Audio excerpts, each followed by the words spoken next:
And welcome to Pittsburgh. You're watching top 15 women's volleyball on the ACC network between the 13th ranked Georgia Tech Yellow Jackets and the 7th ranked Pitt Panthers. It's a series really dominated by the Panthers, but Georgia Tech did win the last time here in Pittsburgh and kind of getting that time of year. It's a big match for both teams.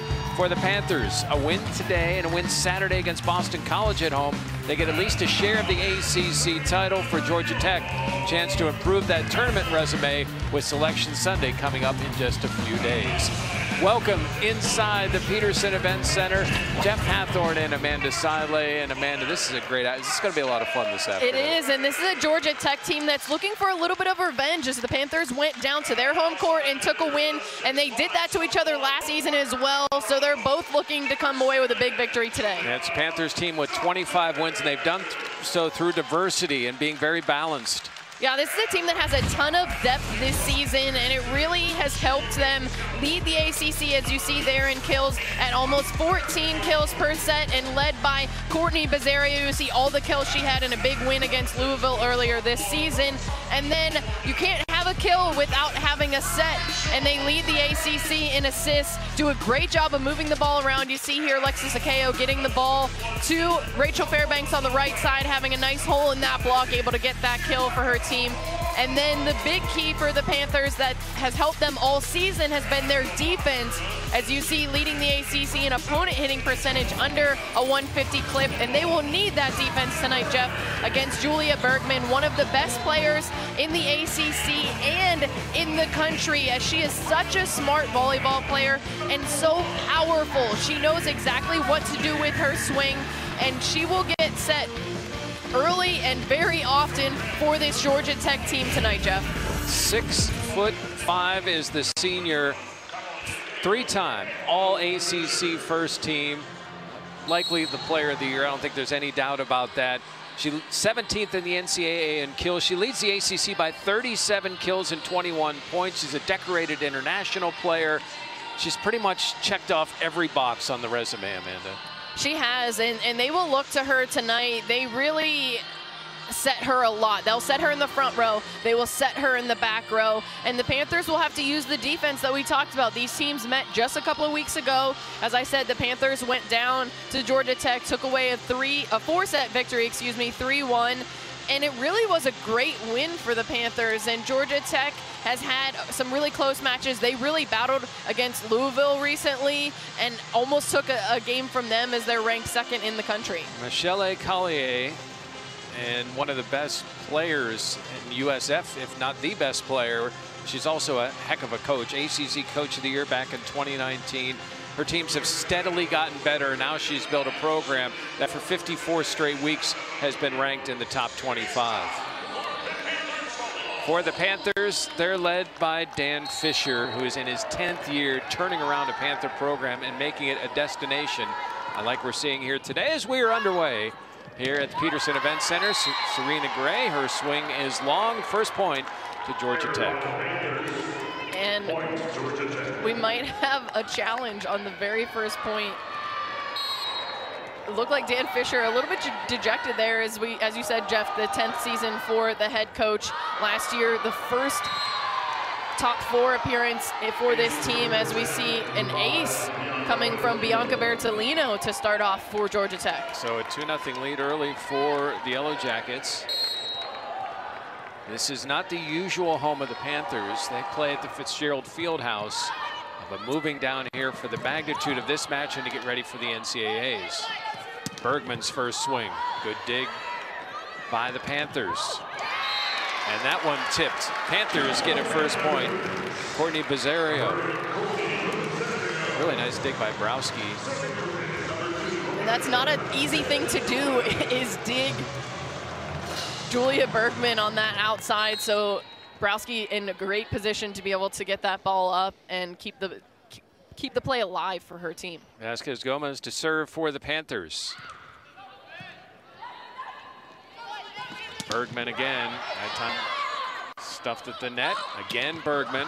Able to go cross court, but Browski there, and another kill for Bazzario. And I was super impressed by that cut shot that we saw in the middle of that rally from Julia Bergman, but the Panthers playing great defense again, getting the ball up, and then finishing it off is Courtney Bizzario, who has been one of the leaders offensively for this Panthers team, picking up 10 kills in her last match.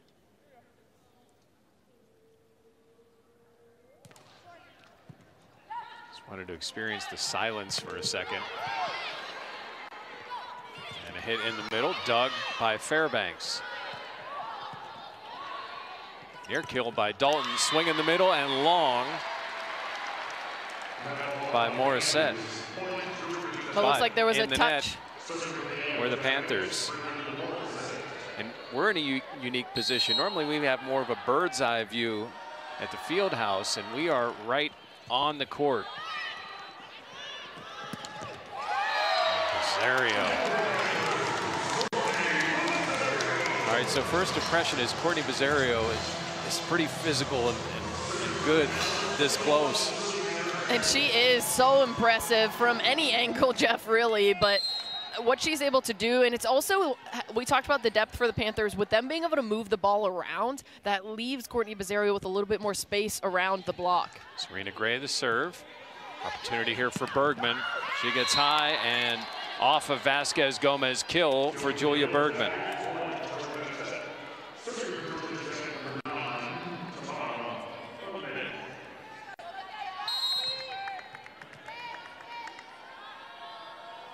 Otene to serve for Georgia Tech. And some couple good serves we've seen so far from the Yellow Jackets. And that's where the Panthers struggled in their last game, Jeff. They lost to Louisville 3-0 the first time that they've been swept all season. And it really was with their server seed that they weren't able to get the ball up. Bizzario off the tip. Courtney Bizzario. Panthers have 4 points. Number 8 has 4 points. And you can see the game plan for the Panthers is get the ball to Courtney Bizzario, because that puts Julia Bergman out of system because she's up there blocking. So she has a harder time being able to come off and be able to go up for her approach. In the middle, swing tipped, and a kill for Erin Moss. Erin Moss, the senior from Georgia. You know, it's not just all Julia. I understand why we give the attention. But Erin's another one of those players that can have a sneaky big game on you. There's a lot of sync. And here comes Bergman flying in from the back.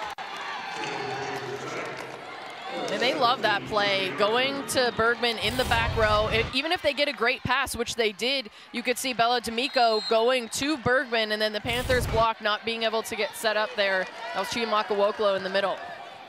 See the numbers right there, what Bergman has done this year, and that's in. Rachel Fairbanks makes it 7-5, Georgia Tech. And that's the advantage that the Panthers have there. So they run a 6-2 system, which means that their setter comes from the back row. But Fairbanks right now is acting as a hitter in the front row. Free opportunity here, and boy, finding the middle wide open is Chiamaka Wokolo.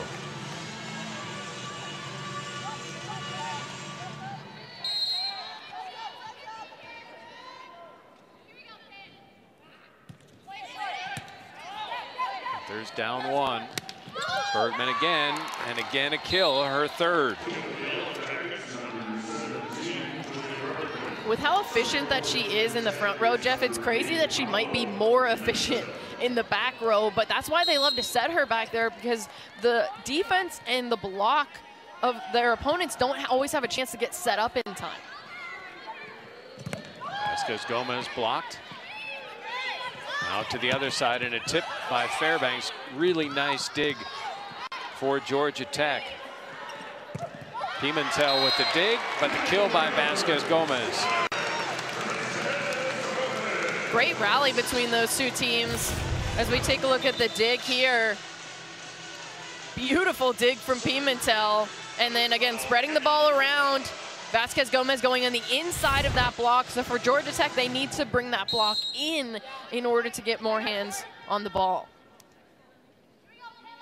8-7 early lead for Georgia Tech. Klicka serve for the Panthers, and kill in the middle for Breland Morrissette.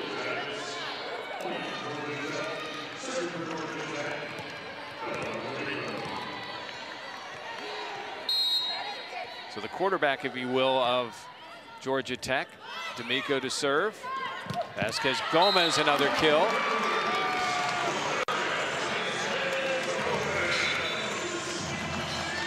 Beautiful swing there on the outside from Vazquez Gomez, as she has really stepped in to be a leader offensively for this Panthers team, having kind of more of a side role over the past couple of seasons, and really had to step in to fill the void that was left by Panthers of last season. Panthers down a point. Fairbanks serve, and another kill in the middle. Morrissette. That's her third kill. And Jeff, I asked Coach Michelle Collier what we would see from her team if they're playing well, if they're running on all cylinders, and she said we would be setting the middle, and that's what we've seen, and we see them with a 2-point lead here.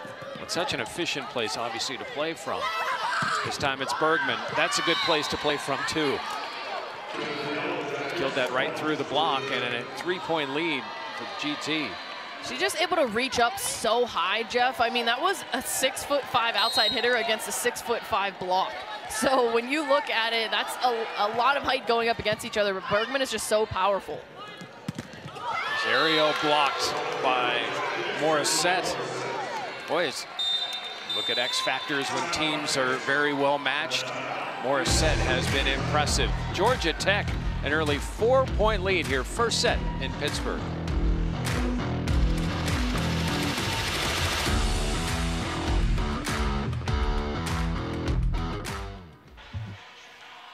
No surprise, Amanda, the two leading scorers, Julia Bergman and Courtney Bazzario, 4 kills each. And it is a 12-8 Georgia Tech lead with the Yellow Jackets' Bianca Bertolino serving. Bazzario, and Georgia Tech able to save on the Panthers. Instead of Gray in the middle, it's Vazquez Gomez beating the block. And a great job there from Rachel Fairbanks. I expected, honestly, the ball to go to Serena Gray in the middle, and instead moving the ball to the outside where the block wasn't quite set up yet, and that left Vazquez Gomez on the outside to get a strong swing in the kill. All right, I have to admit, that's why I thought it was going to Gray too, so that's why I said it that way. Set for Bergman, and she hits it through the block. A point for Georgia Tech, and keeps that 4-point lead here as we approach midway of the first set. Best of 5, first to 3. Would not be surprised if we go the distance here between these two top 15 teams, and an ace from Georgia Tech. And you wonder what Morrissette hasn't done. She just adds to what her impact in this first set. Just take a look at that float serve. Vazquez Gomez thinks that her arms are in the right spot, and then at the last second, that ball just moves on her. Rosario, good dig, but out. Good try by D'Amico, but just too strong off Rossario's hit. Rosario just going around the block there, and then that left Bella D'Amico just kind of all on her own on an island and just able to protect herself, put her hands up, just not able to get that ball in the court. There's someone that could serve a rally or a run. Serena Gray would be that person for the Panthers. Set in the middle, opportunity here for Pitt. Dalton, kill, 14-11. That's a player that the Panthers do want to get active, is Juliana Dalton. Having their outsides become more prevalent in this game will be very important for the Panthers. Michelle Collier doesn't want this to get that run that we were speaking of with Serena Gray serving. What is it in your mind that Georgia Tech has done so well here, Amanda? It's been offense. The Panthers haven't been able to stop them offensively, and there haven't been a lot of long rallies. As we take a look at what the meetings between these two teams have come about. Jeff, you kind of talked about it a little bit in our open, but the Panthers lead this all-time series 12-2. But it's been a lot more even as of late. As I said, they split last season, and both away teams ended up winning their game. So the Panthers went to Georgia Tech, won the game, then Georgia Tech came here and won the game. The same thing happened earlier this season. So both these teams really thrive in that road atmosphere. Yeah, the Panthers allowed a 154 hit percentage from Georgia Tech in that match earlier this season down in McCamish, which is their basketball arena, much like the Panthers are here. At the time, it was an 11th straight road win, and one similarity between those two, Courtney Vazquez had a big night. She's already has 5 kills for the Panthers, 5 for Bergman, and a 3-point Georgia Tech lead here in the first set. And Georgia Tech hitting 600 early on. That's a big thing. And I mean, the Panthers on the other side hitting at a 429 clip. So by no means are they hitting terribly, but it's just the efficiency that Georgia Tech has had so far is why we see this 3-point lead that they have right now. Serena Gray continues to serve for the Panthers as we're back from timeout. And I think Georgia Tech assumed a double hit because it just kind of stopped. Now Vazquez Gomez, an opportunity here for the Yellow Jackets. Vazquez Gomez, the save. Dalton swings into the block and down on Georgia Tech's side. What that was odd is like Georgia Tech stopped. So I think what they weren't sure of, and I mean it's the players that feel the ball, but with that serve it might have grazed one of the players as it hit the other, so that would have been 2 touches already. 14-12. And big kill from the right side. Otene has been a really great addition to this Georgia Tech team, who came into this season with a lot of players that they had from last season, but coming in and really filling a void that they had on that right side. And a kill for the Panthers. Vazquez with her 6th, and now will serve. Much like Otene, kill, serve, Vazquez, kill, an opportunity to serve here. See Vazquez with 10+ kills in 22 of her 28 matches. She was on a stretch of having 15 in a row. Oh, an ace by Vazquez. Just a perfect serve. And she has such an advantage, Jeff, standing at 6'5" with the reach that she's able to have, coming down, just that top spin serve just falling right in front of the Georgia Tech passers. Last year led Iowa in aces. Trying to get the Panthers tied. Bergman blocked. We're back tied. Georgia Tech had a couple of times a 4-point lead. The Panthers fought back to 15-all here in the first. And they've really picked up their defense and also have come alive at the service line. Who would have thought between these two teams it'd be 474 and 458 hitting percentage. And a perfectly executed tip by Bertolino.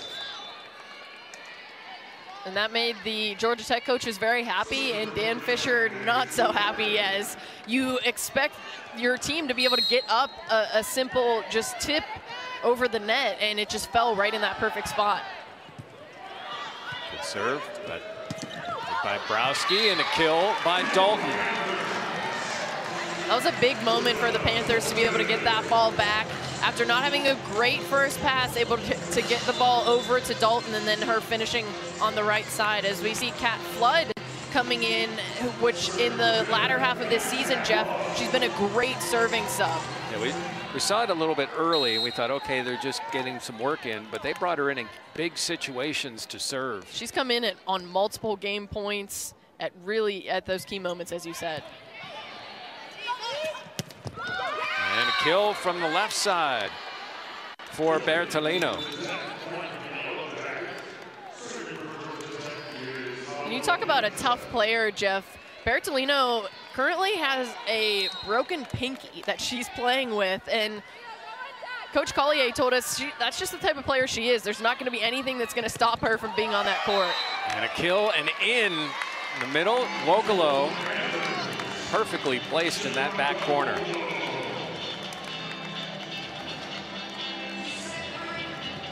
This is exactly what we expected. 17 all first set, back and forth.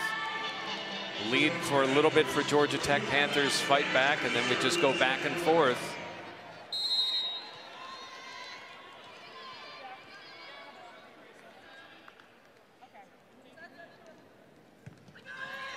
Klicka, really nice serve. And again, it's a tip. There, Tolino finding that open floor. Bertolino with the soft touch on her past couple of swings, but it doesn't matter how you get the kill. It matters that there's a kill in the book next to your name. So whether it's soft or hard hit, still a kill, just like that one from Rachel Fairbanks.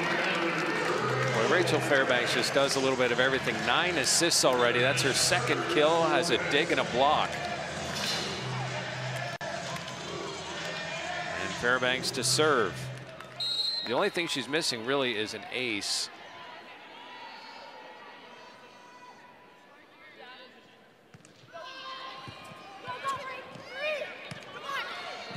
Free ball here for the Panthers. Gray in the middle. A little off speed, but able to get the job done. Hey, just like I said, it doesn't matter how you get it as long as you get the kill. And Georgia Tech will take a second time out here in the first set, trailing by 1, 19-18. But again, a pivotal moment here for the Panthers and for Georgia Tech. And they've really just slowed down a little bit offensively, but you have to credit what the Panthers have been doing defensively, but it's really hard to stop Julia Bergman when you look at it. And you see just the type of player that she is, playing this year with the Volleyball Nations League this past summer with Brazil, and they were able to pick up a silver medal, which was pretty surprising throughout that tournament with what she was able to do and what that Brazilian team was able to do. And I mean, you could just talk about accolades on accolades for Julia Bergman. You see just 2 weeks ago getting 38 kills in a match. And not only does she kill, and 1,673 of them in her career, but she's also one of 5 Georgia Tech players ever to have over 1,500 kills and 1,000 digs. So it's not just that she's a one-trick pony. She's got a lot to her game. Such a multifaceted player. And I mean, obviously, when you talk to her head coach, she has a lot of great things to say about her. As you see what she was able to do in that Volleyball Nations League. What an experience. Just taking over the national scale, the international scale, excuse me, of volleyball. Look at 139 points, her attack efficiency, the average of points. Just incredible what she was able to do. And that's against just not the best players in the country, the best players in the world. And oh, by the way, it's worth mentioning she's 5th all-time in Georgia Tech history in aces. So just another feather in her cap. 19-18. And a block. I think Bazzario got most of that. I don't know if Gray got a hand on that. Point Panthers and a first 2-point lead for Pitt in this match.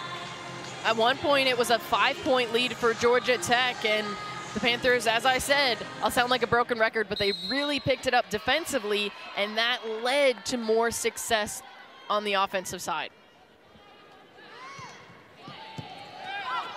Good serve by Fairbanks. And a block at the net again. Bazzario and Gray in there. And a run here for the Panthers of 4-0 at the perfect time. Take a look at this. Bazzario and Gray getting in the perfect position, not leaving any space for Otene to get that ball over the net. 21-18 Panthers here in the first set in Pittsburgh at the Peterson Event Center. Another tip attempt, this time the Panthers able to find it. Bazzario.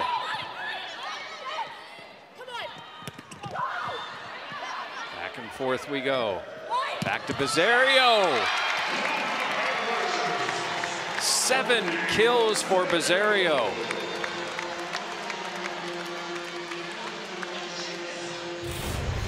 And take a look at this set from Rachel Fairbanks. You see her going all the way over closer to that far pin and getting it all the way closest to us, Jeff, to be able to get the beautiful set. And Courtney Bizzario able to finish it off. And an ace for Fairbanks. You knew she was going to do it. After you mentioned it, Jeff, you said she needed an ace to fill up her stat sheet. And there it comes. What a run that the Panthers have been on behind the serve of Rachel Fairbanks. Georgia Tech just needs to find a way to stop this. Fairbanks has been so good for the Panthers. And another tip attempt. It's going to be a free ball here for Georgia Tech. And Bergman from the back, dug by Klicka. Vazquez Gomez the tip. And we're an error on the Panthers. I believe into the net was Vazquez Gomez. 23-19. And Georgia Tech got what they needed. Watch that dig from Emmy Klicka. Wow. It's dig or get hurt. And Georgia Tech able to save. And Gray swings wide. So a couple points in a row here for Georgia Tech. 23-20 here in the first set. And the crowd's starting to get into it here. And a timeout for the Panthers. I figured that that was coming. Georgia Tech kind of did it at one point in this match to try and stop a run early, and now that's what the Panthers are trying to do. They're 2 points away from taking this first set, but every point is so important, as we've seen the past two have gone the way of Georgia Tech, and it's really been about Panther errors.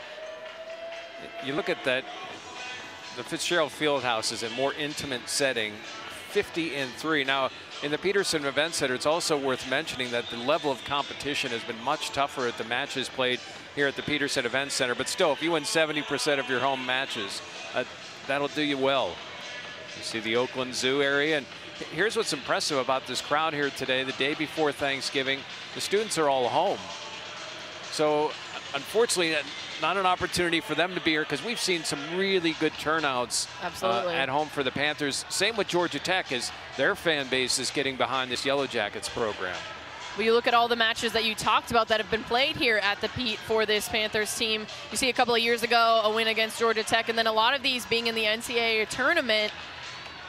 And then a match that we called, Jeff, back in September of 2019, probably one of the best matches that, environment-wise, that we've ever been a part of. A great match. And before that one, to note that the Panthers were able to go to Penn State and beat them 3-0, which is something that is completely unheard of. Just like beating the Panthers at home is pretty much unheard of. Which I really think created more of that atmosphere of them really wanting payback. And that's why you've seen that shift, though, in the best team in Pennsylvania, as you could say, between Pitt and Penn State. Bertolino has been steady. Serena Gray doesn't miss that time, and it is set point for the Panthers. What a swing there from Serena Gray. We saw her go with the soft touch a couple of times, but they're going with the strong swing. Vazquez Gomez to serve for the first set.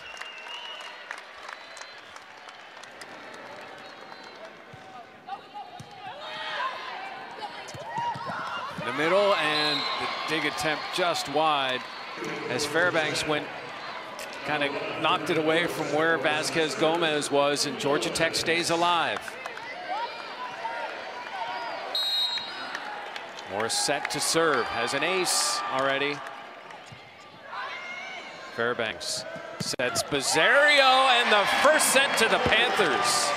And why not go to Bizzario now with her 8th kill in this first set, Jeff?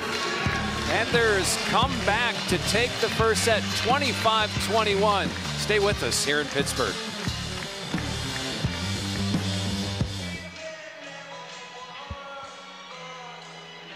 Welcome back to the Peterson Event Center. Panthers take the first set in a really nice atmosphere here at the Panthers basketball arena. Pitt able to, they had one of the longest winning streaks in the nation over the last few years. 18 matches, you see 63 days. And what is as impressive is they swept 11 of 18, but defeated 3 top 10 opponents in that stretch.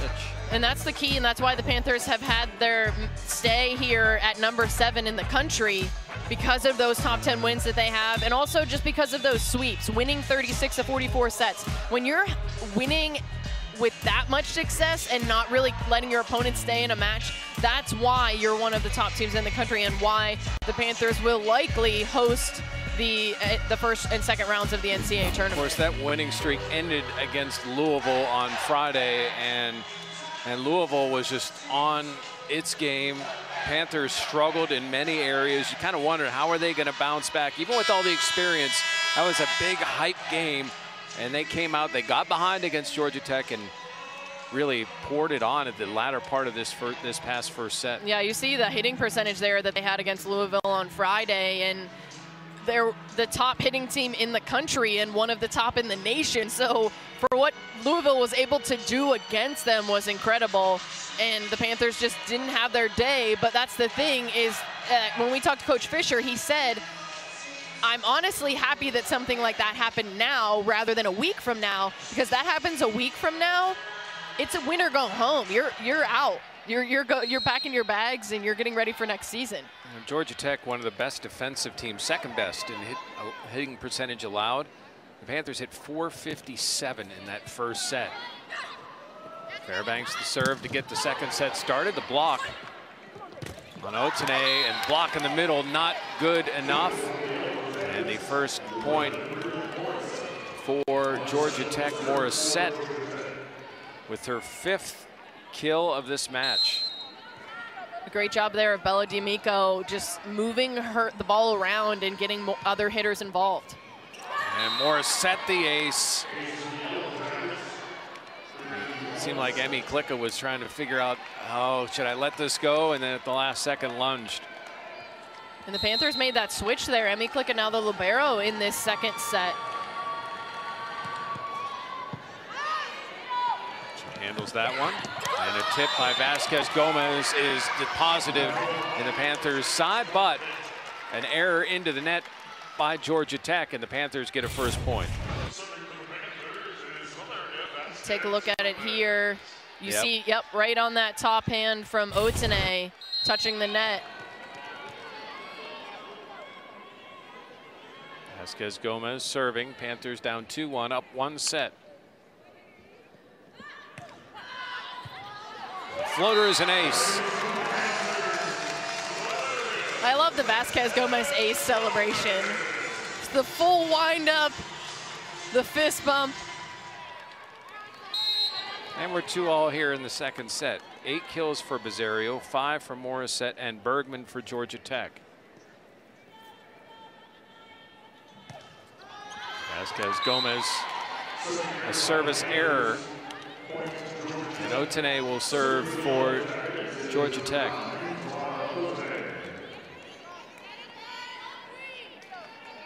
Otene from Auckland, New Zealand. Started her career at Illinois State and transferring to Georgia Tech. Finding herself in a really nice place. Really good dig by Bertolino. Bizzario another chance. That one blocked and dug by Georgia Tech. Bergman blocked that time. A lot of different players playing into that point. But Bizzario ends it. And a lot of great key moments throughout that rally. You see Pimentel there going with the diving dig, and then the beautiful block there from Gray and Bizzario on that right side, finishing up where they left off in that first set. Pimentel with a really nice save. Serena Gray's serve, it's 3-all. Bergman wide. The Panthers take a first lead here in the second set.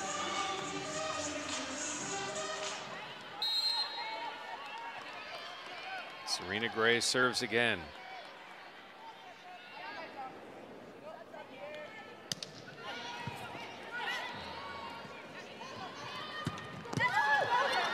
Dig by Fairbanks. In the middle, saved by Fairbanks. Bizzario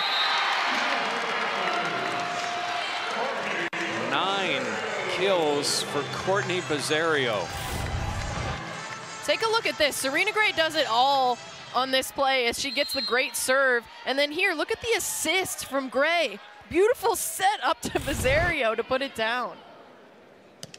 Talk about someone filling up their stat sheet. And a good block by Georgia Tech. D'Amico was in on that block. You know, she reminds me some of Fairbanks in which, you know, they're kind of complementary players, can do so many different things.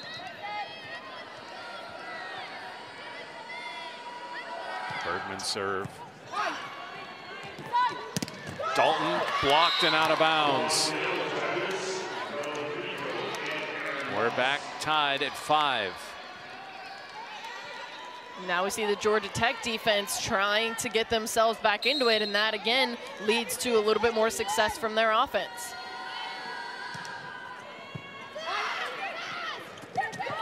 And Wokolo with the off-balance hit. Was that planned, or was that just the way it came off her hand? Absolutely not. That was I'm going to take that kill and then try to make it better for the next time, because that was not what she intended to do. Just kind of rolled off of the top of her fingers, but it got itself to the perfect spot. 6-5 Panthers. And big swing in the middle. Panthers get a hand on it. How about a slide for Wokolo? Bringing back the days of Lane Van Buskirk with the slide from the Panthers. Chiamaka Wokolo going off that right foot, or left foot, excuse me, and getting that swing, tooling it right off the block. 7-5 Panthers here, second set at the Peterson Event Center. And a service error, second of the set for the Panthers.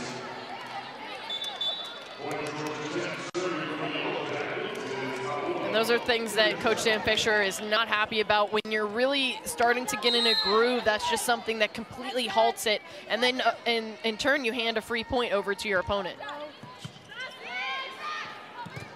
Set in the middle, good block. Morrissette with another block. Amazing positioning there from Morrissette. Just able to get herself right on the shoulder of Wokolo. Pimentel to serve, and the Panthers have to tip. Opportunity here from the back. And there's a Georgia Tech tip. Again, a little bit of a miss hit by Wokolo in the middle. She'll try it again. No miss hit there. Yeah, I think she might have heard you, Jeff. We are close enough. I'm not going to miss hit this one this time. The swing with authority. No chance. She said, Breland Morrissette, you got me last time, but this time the kill's coming from me. Dalton serve. And Morrissette in the middle.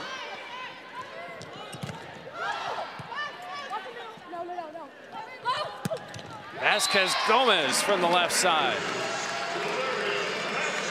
Great job from Lexi Zakeo moving the ball around. You had a middle swing, you had a right side swing, and then right after that far pin swing, she goes to the outside, and you could see the huge hole in the block as Breland Morrissette was kind of cheating the other way and wasn't able to come over in time. A couple of digs, 5 kills for Vazquez Gomez, and a good dig there. From the back is Dalton.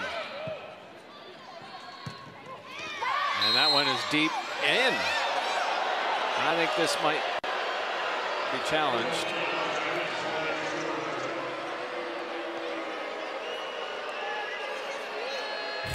See what Dan Fisher decides to do. We'll take. It seemed to me like it was out. Ooh.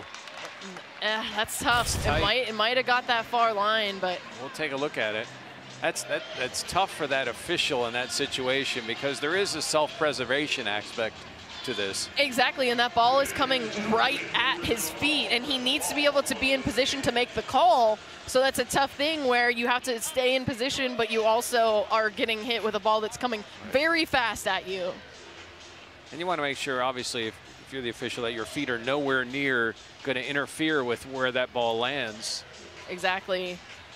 And these are always a tough call. I'm amazed with what the officials are able to do with these calls in real speed, though.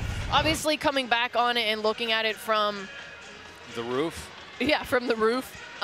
It makes it a lot easier for the down ref that's looking at these replays, but the amount of calls that they get correct when the balls are traveling at such a high rate of speed is amazing. That's tight. Well, it's pretty quick look. In real time, I thought that it was, I thought that it was out, but it did catch just the end. And that's the thing, Jeff, if it touches any part of that line, so even if it's that last millimeter of the line, then it's going to be called in. Good call by the official. D'Amico's serve, it's 9-8. Nice save again by Pimentel. And that block over the head of Bergman. Fairbanks. Kat Flood's going to come in and serve again. Well, that block just... And watch this from our up above view, Jeff. Look at the triple block, the defense converging in as they know that Julia Bergman's in the back row. That's where they like to go in that situation, and the defense just playing it to a T. The junior from Illinois, Kat Flood for the Panthers.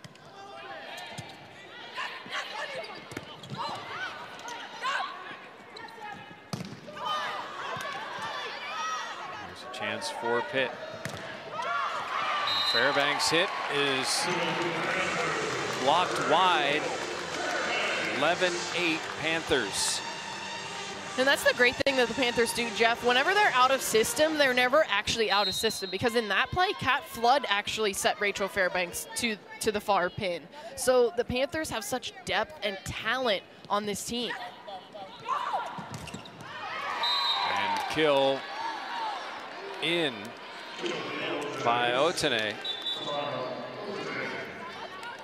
Tamara Otene, her second kill. Bertolino to serve. Part of the international group from Georgia Tech. Lined up by Vazquez Gomez from Puerto Rico for the Panthers. And a beautiful set and a beautiful kill by Morrissette. Great job there by Bella D'Amico. Just knowing what she had in front of her. She had Bergman on the outside, and then just the quick set there to Morrissette for the kill. 1 point Panther lead. Good block by Otene. And the Panthers had to tip, and Vazquez Gomez gets the point. It was really the only option available to her as she found. And it looks like we're going to have a challenge. Georgia Tech doesn't believe that there was a touch on the beginning part of that play, so we will take a few looks at that play again, as that was an immediate challenge there from Michelle Collier. Well, in the first challenge, it was upheld as a good call. We'll see what happens on this one. That's always the thing with the challenges too, Jeff. Is there evidence to show anything against what the initial call was? So we're going to take a look at it here. Did that touch? To me, it kind of looks like it touches the arm of Otene. Yeah, I think it goes right off the pad. Off of the net, and then it looks like it goes off of the arm of Otene. The officials are 2 for 2. One and like each I side. said, incredible that real speed they're able to make those kind of calls. That's why I like sitting here and talking about what we're seeing rather than being the one that is officiating. And I think we've seen the growth, especially in Pittsburgh. We've seen it in Atlanta, of this sport. I mean, the excitement, even the challenges don't take too long. The sets move. And we're lucky enough to call it here for you. 12-10 Panthers. Jeff Hathorn and Amanda Siley here in Pittsburgh. Good digs by the Panthers. Opportunity here for Georgia Tech. Bergman. And in the net were the Panthers on the block attempt. And sometimes that might be the only advantage that you could have, is going into the net against Julia Bergman. But there was a couple of digs there, and again, as we talked about in the latter half of that first part of the first set, the Panthers defense really picked up, and we saw it there. Vazquez Gomez, save attempt. Klicka able to keep it just out. Just about to say in. It was an error by the Panthers. So we're back even, and Georgia Tech has fought back after the Panthers had a run at the end of the first set to win that. Got a lead early on. Georgia Tech has come back here.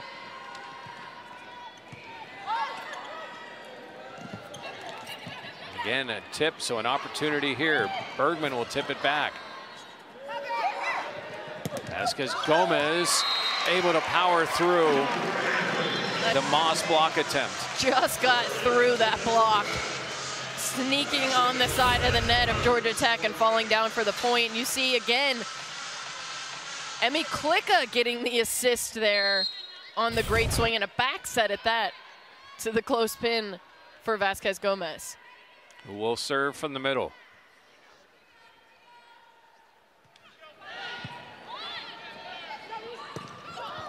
Moss's kill. Swing just a little off. Bizzario. Bergman blocked but saved. Now a battle at the net and a net violation by Georgia Tech. And you could hear the crowd as the Panthers got that block against Bergman, but a great coverage play from Georgia Tech. You see everyone kind of swarming around, and then wow, I don't know how Aaron Moss was able to get that ball up. Vazquez Gomez, Panthers now back in front by 2. And a lollipop serve. And a couple of Tech players are down but back up. Dalton comes in and finds the back of the court. Juliana Dalton and a 3-point Panther lead. A 3-0 run after a Georgia Tech run. It's 15-12 Panthers in the second. Welcome back to the Peterson Event Center. Panthers took the first set 25-21 and lead here 15-12 over number 13 Georgia Tech.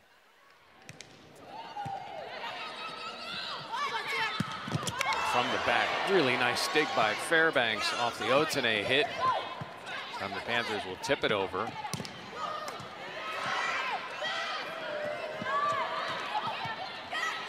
Back and forth we go, and Moss just deep, but a tip by the Panthers.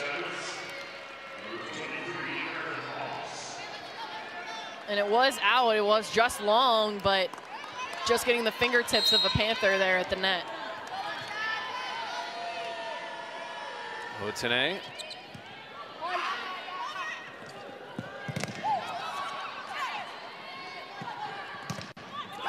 Bergman blocked.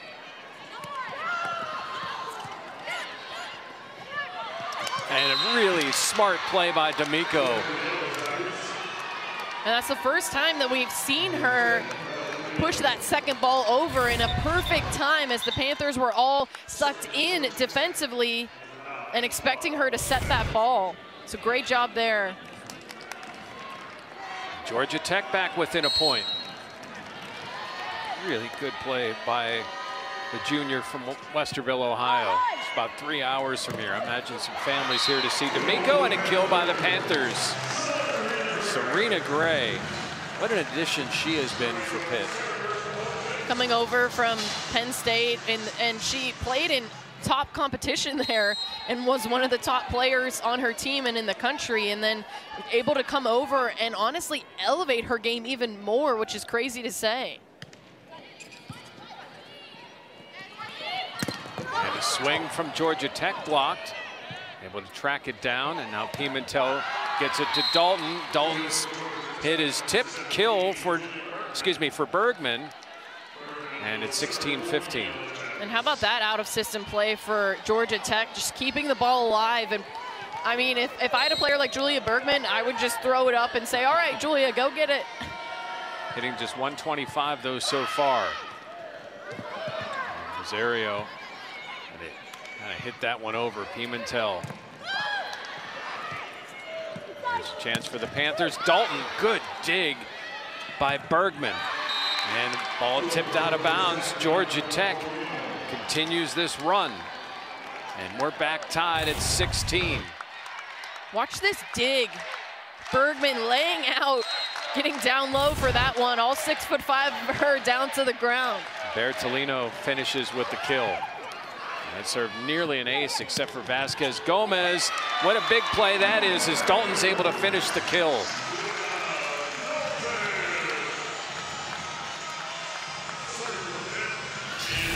Watch the athleticism from every Panther. Vazquez Gomez laying out. Fairbanks setting the ball from her knees, and then Juliana Dalton going through the block.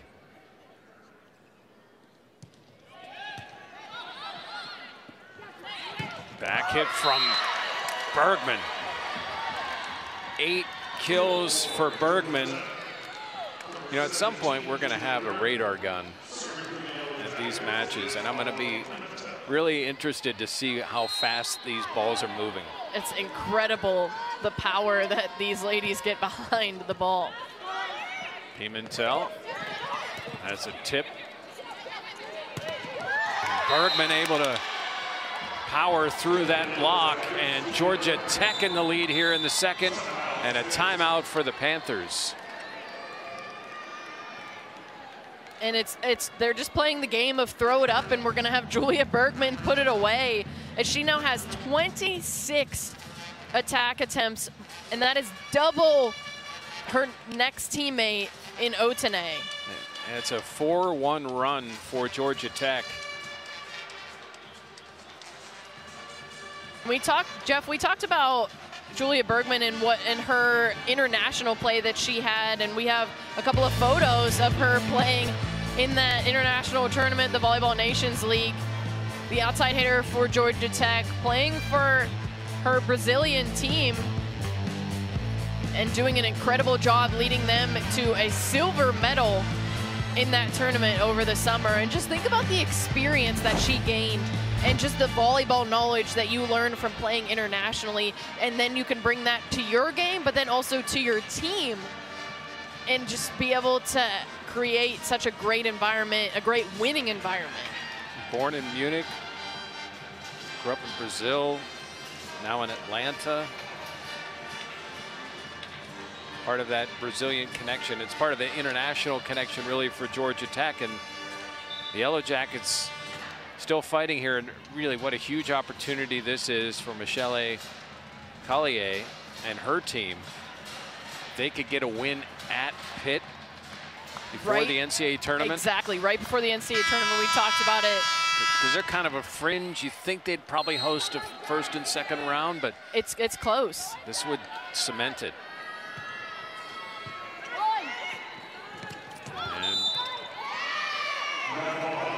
And that violation on D'Amico, and the Panthers tie it back up at 18.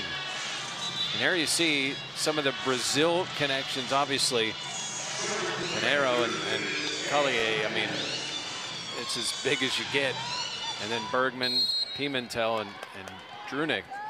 And then Bertolino from Argentina. You just look at that international connection, it just shows you the game of volleyball and how great it is across this entire pancake world. Save by Akeo. Speaking of not international, but Hawaii is about as close as you can get from the United States, and a kill for Georgia Tech. Bertolino, Yellow Jackets back in front. And Bertolino is a player that's kind of gone a little quiet here in this second set, Jeff. Haven't mentioned her a lot, but a key player for this team. Fairbanks saved by Klicka. Vazquez Gomez winds up and blocked in the middle. Morrissette comes up big again. And a timeout for the Panthers, and a 2-point lead for Georgia Tech.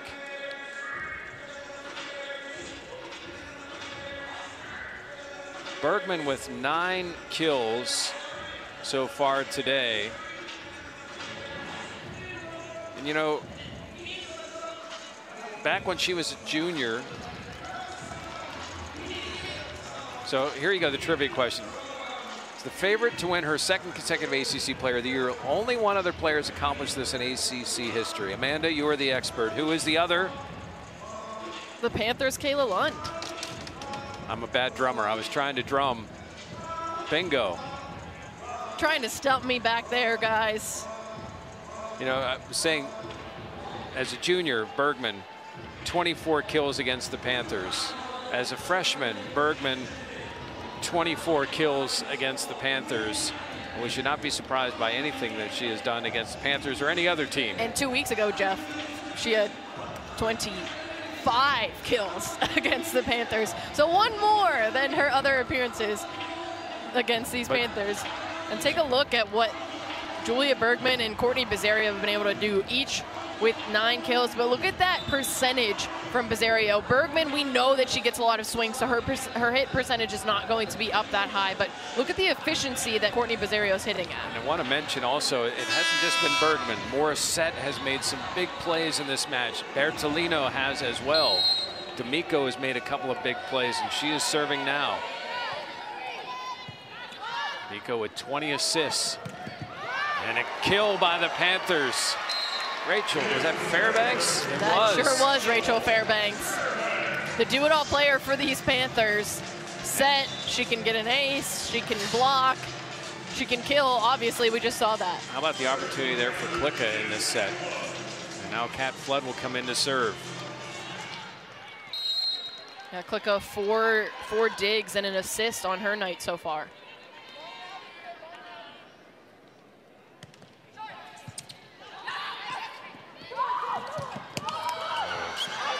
Great dig by Dalton.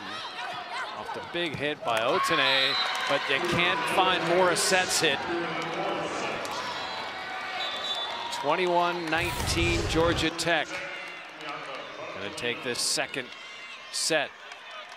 Great job again by Bella D'Amico, just getting the ball up to her hitters quickly, and then that makes it so tough for the Panthers defensively. Another good serve by Bertolino. This time, the Panthers come through to pull within a point. Serena Gray. You talk about seeing power versus power. How about those last 2 swings? One from Morrissette and then that one from Gray. Gray now with 4 kills on the night. Fairbanks to serve. 4 kills, 19 assists, an ace, 4 digs.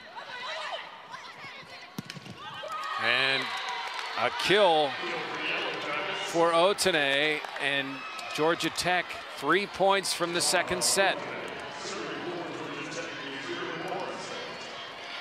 Breland Morrissette from Birmingham, one of the best in the ACC in hit percentage, and we've seen it here today.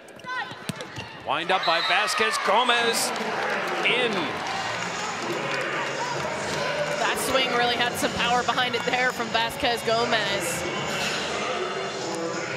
Great decision there from Fairbanks to go to the outside hitter as she now rotates back and will serve. Back and forth. The Panthers led early in this set. Georgia Tech fought back, and it's really been between these two as Otene with another kill, her 4th. Now 2 points from the second set. Otene will serve.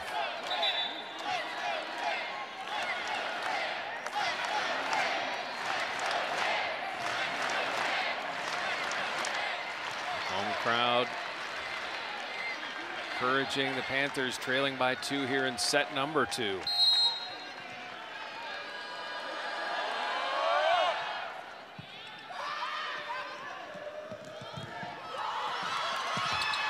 Panthers unable to save on the kill from Georgia Tech. And who else in a clutch moment? And Georgia Tech going big in the front row. They took out D'Amico and now have freshman Laura Fisher in as a blocker. Set point for Georgia Tech.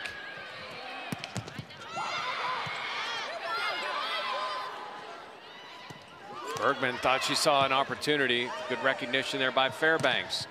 And a kill from Bizzario, but Panthers still trail by 2. It remains set point. And that's the trouble with trying to go defense against the Panthers in that play, is that the setter on those occasions was Pimentel. So Georgia Tech did not have an actual setter on the court for those points. An interesting move here from Dan Fisher. Dylan Griffin in to serve in place of Serena Gray. And a timeout for Georgia Tech. Are you icing the server? Absolutely, but I think the same game is being played. So Georgia Tech tried to go big front row on that last possession whenever they were having the ball served at them. And now what Dan Fisher is trying to do is he's trying to go defense. So Serena Gray is not the best defensively, but you go Dylan Griffin to serve, who is a strong server, but a much better defender than Serena Gray. So that's what he's going with, because he knows that she can get the ball over, but then he needs to have the best defense as he can to go against the offensive attack of Georgia Tech, knowing the ball is going to be coming right back to them. Panthers hitting .346 for this match, .301 for Georgia Tech. That number a lot better here in the second. Panthers won the first set 25-21, and we're at set point for the Yellow Jackets. How about these two teams identical here in the second set in hitting percentage, Jeff? Current set, Georgia Tech hitting at a .256 clip. Current set for the Panthers, hitting at a .256 clip. You talk about even between these two teams. And Dan Fisher said something that resonated with me too this week, is that these are the type of teams, if you're Pitt or you're Georgia Tech, that you're going to have to battle in the NCAA tournament. And what a way to set it up. And there's our serve receive for Georgia Tech, as we have Dylan Griffin, as we said, coming in more as a defensive player off of this serve. Griffin the lefty, and a third service error, and set to Georgia Tech. The Yellow Jackets fight back to take set number 2, 25-22. 9 kills for Bergman, Morrissette with 7, Vazquez with 10. We'll be back as we're 1-all here in Pittsburgh.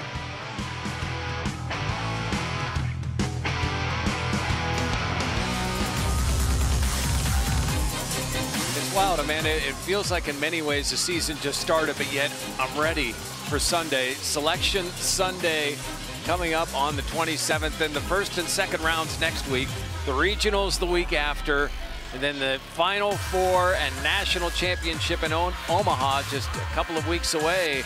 And really, Amanda, you know, we've gotten to that point where you've been able to sit down, look at these teams, and you put together your own top 16. I did. I put myself on the committee, and I made my own little mix of the top 16 teams that I think as it sits today. So we'll take a look at it. I have Texas at number 1, which is exactly what the committee has them at, but I put Louisville up at 2 with their body of work and what they've done and what they've done lately. And that's the biggest thing for me, is what have you shown me lately about your team? And Louisville's done that.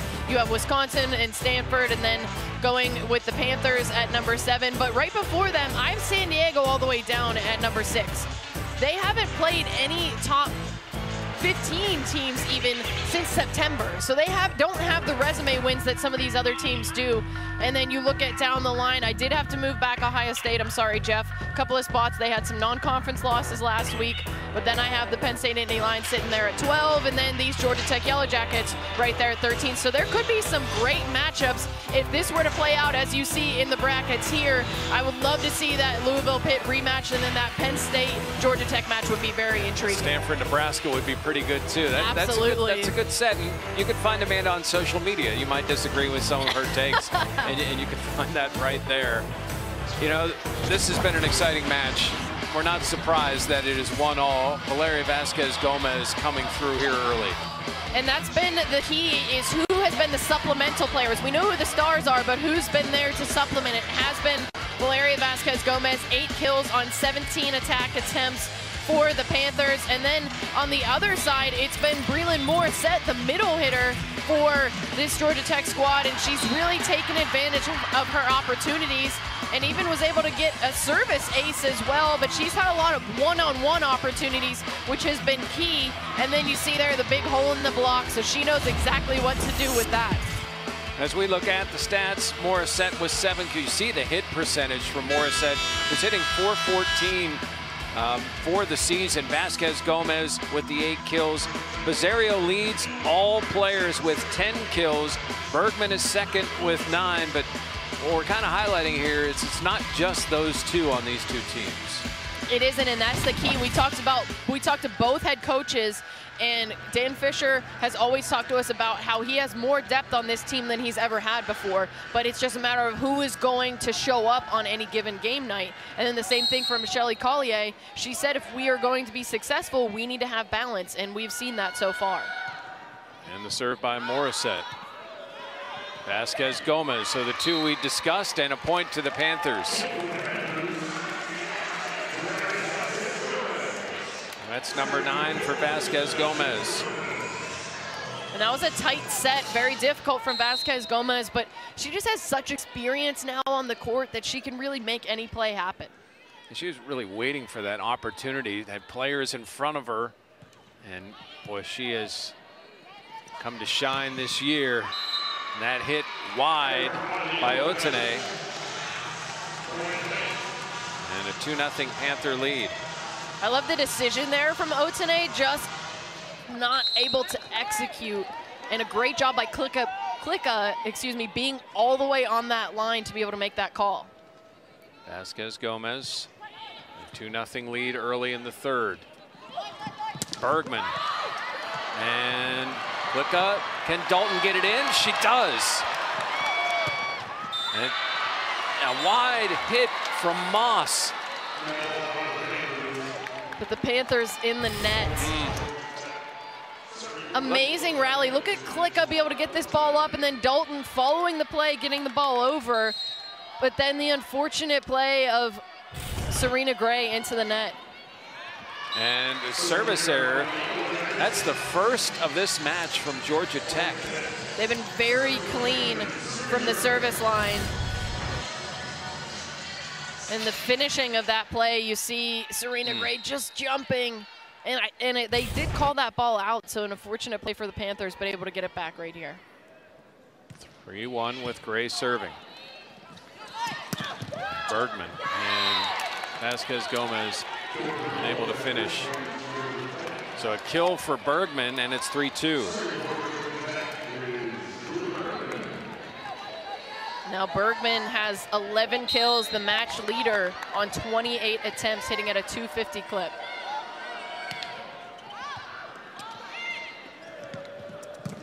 Dalton. Oh, good dig by Klicka, but the Panthers a little miscommunication. Tough play there as Rachel Fairbanks, the setter, is all the way on the other side of the court and not able to get over for that ball. How about the sophomore Klicka and the role she's played here, an opportunity for her in this huge match. Wokolo from the middle. And when we've talked to Dan Fisher all season, Jeff, the one thing that he's told us, if there's been a position battle all season, it's been between Browski and Klicka. So he started with Browski and now saw what Klicka was able to do coming in as a sub, and liked what he saw against this Georgia Tech team, and made the jump in the second set to move her to libero. Serve just over. You saw how high Moss got up in the air. Vazquez now. The block is out of bounds. Panther point, 5-3. And we see a lot of back row attacks from this Georgia Tech team, but the Panthers giving them a taste of their own medicine there with Courtney Vazquez from the back row with the kill.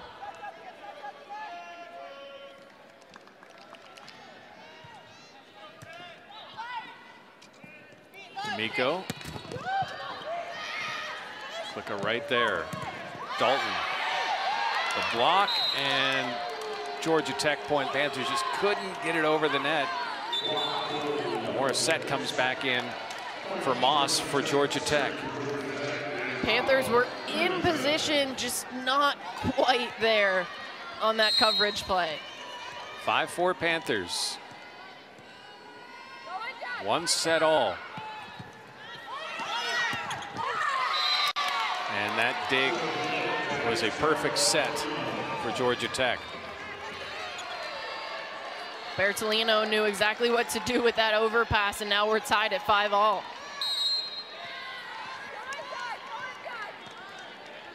Pimentel. Serve is wide, and the second service error this set for Georgia Tech. Juliana Dalton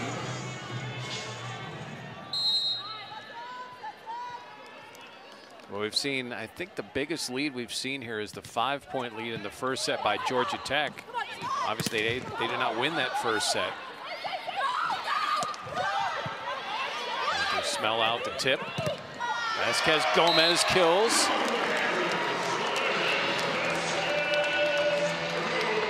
Great offensive sequence there from the Panthers as we see a quick timeout from Georgia Tech. So Georgia Tech takes the timeout. We're 1-all, 7-5 Panthers in the third.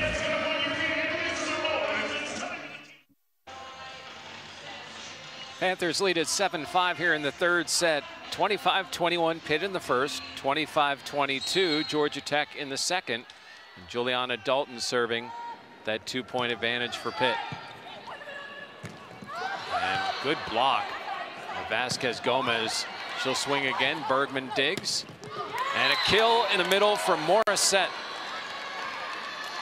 And Jeff, that's the second time that we've seen Bella D'Amico get up at the net and get the ball back over to the Panthers side on a battle at the net. So great job by the setter for these Yellow Jackets. D'Amico serves and tip dug.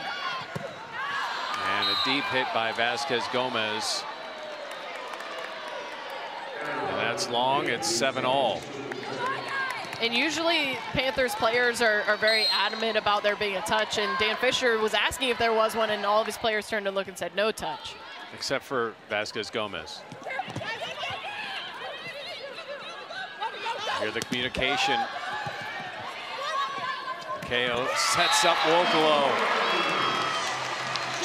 Amanda, explain how difficult it is. They are within a foot of each other, if I truly think they were even closer. Watch how tight this set is.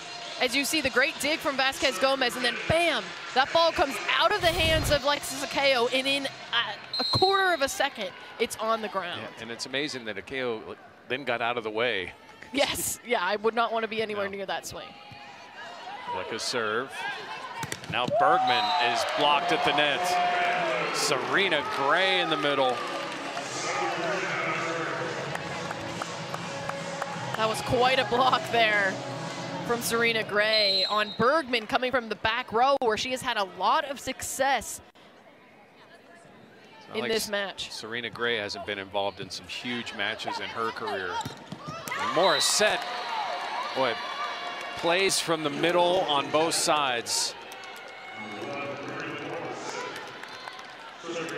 And that's also when you know that both of these teams are having success, is when they're able to set the middles. That means that they're getting a great first pass. Bertolino serve, and Serena Gray. I think everybody else should just set back and watch the middles work. We'll just watch all the action in the middle. It makes it easier for us to see. I mean, I'm cool with it, especially when we see plays just like that one. I know Morrissette and Gray are cool with it. 10-8 Panthers. Rachel Fairbanks to serve. Just a sophomore. Already has a triple-double in her career. Bergman, good dig by Klicka. Vazquez Gomez. 11 kills for Vazquez Gomez.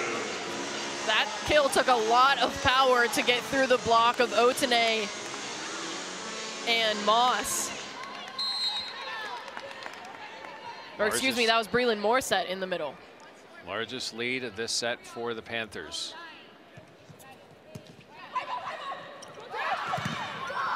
And Otene with a powerful hit from the right side to get the ball back to Georgia Tech. She's really been a great player for this Georgia Tech team, has come on as of late. Over her last 6 games, Jeff, she's averaged 10.5 kills for this Georgia Tech squad. Back to Bazzario. Bazzario's been quiet, but able to power it through that block, and that block goes out of bounds. Panthers back up 3.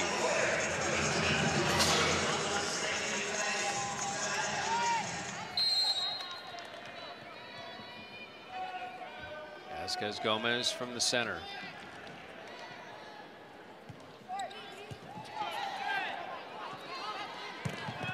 Oh, another powerful swing from Otene. Missouri Valley Conference Player of the Year last year with Illinois State. 494 kills.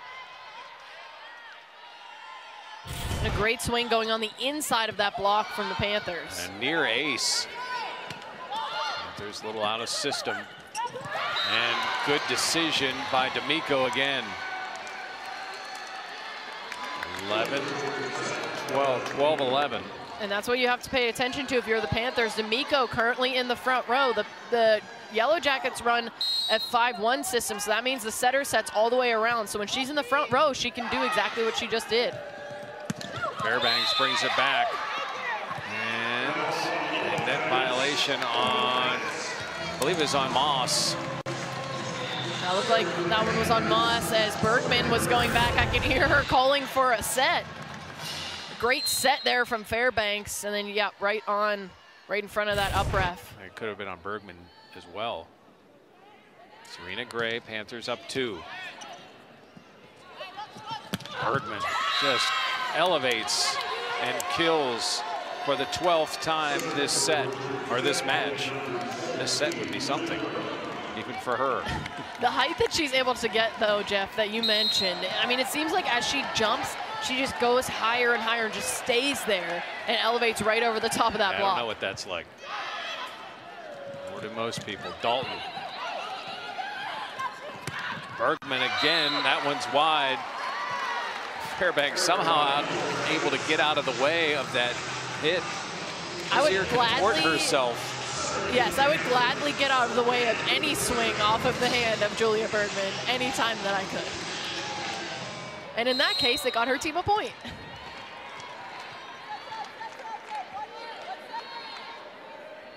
"13 kills for Bizzario. Bergman with 13 kills for Georgia Tech. KO comes back in.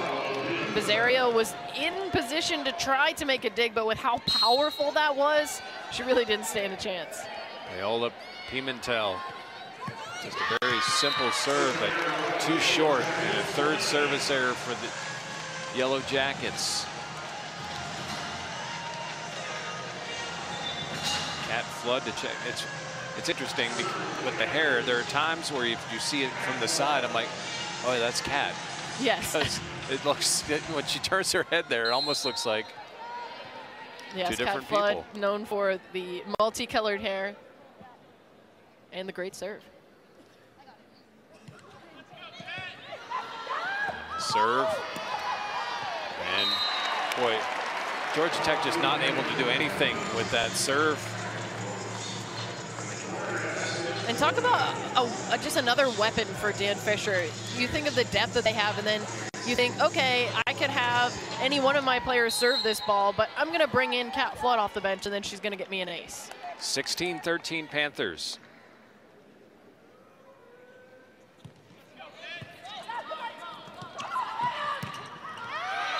And deep is Otene. And see Shelly Collier looking over like, hey, do you want me to challenge this? And some of the players were saying in, but I saw Julia Bergman just give that quick out sign, and then Michelle Collier said, all right, we're not using a challenge. But instead, they're going to use a timeout here at 17-13. So, Pitt volleyball, that Penn State match set all kinds of records. Well, tonight, the second highest attendance in program history, and they're doing it without the students around, which is as impressive as anything. 3,556. Congratulations to the volleyball fans around who are really bought in to this winning tradition. You know, the last 5 years, Pitt is 134-16. You know, 80% of the time you go, you're thinking you're going to get a win. Which is insane. And you look at the insane record that the Panthers have had over the past couple of years. 2 consecutive finishes in the second round of the NCAA tournament, then a regional final, and then why not one-up that and go to the national semifinal? And that was such a great experience for this team. At the beginning of the season, we talked to Coach Fisher about it. Just the environment that is. I mean, you're going and you're one of the Final Four teams. You get the whole experience. You get the press. You get all of the buzz about your team. All of that all combined into one. And you had your first at Ohio State, which is 3 hours away. So you had a chance for a lot of your fans to go and soak in that experience as well. And wow, 3,500 fans, day before Thanksgiving here at the Peterson Event Center. We're glad you're joining us here on the ACC Network. It's 1-all Georgia Tech. Looks bounce back here with Kat Flood serving for the Panthers. And a kill. Boy, Morissette's been as good as anybody in this entire match. And Morrissette coming off a second-team All-ACC appearance from last season and led her team with 112 blocks. KO sets Wokolo. Good dig by Bergman. Now KO to Wokolo again. Bergman, another nice dig. And a hit long, but a tip by the Panthers. And here comes Georgia Tech with a couple-point run. Julia Bergman coming up with the defensive plays to keep her team in it. She had 2 tremendous digs in that rally. Bertolino, I just look at that finger and think, man, what she's fighting through here. Now Bergman from the back.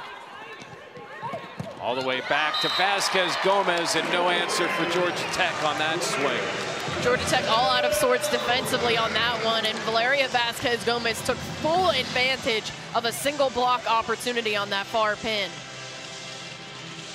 18-15 Pitt. Panthers hitting 306 for the match. Excuse me, 350 for the match, 364 in this set. 306 for Georgia Tech, 320 in this set.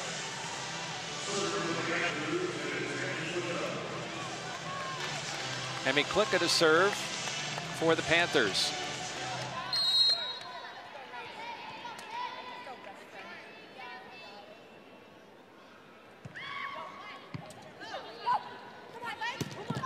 Morrissette in the middle.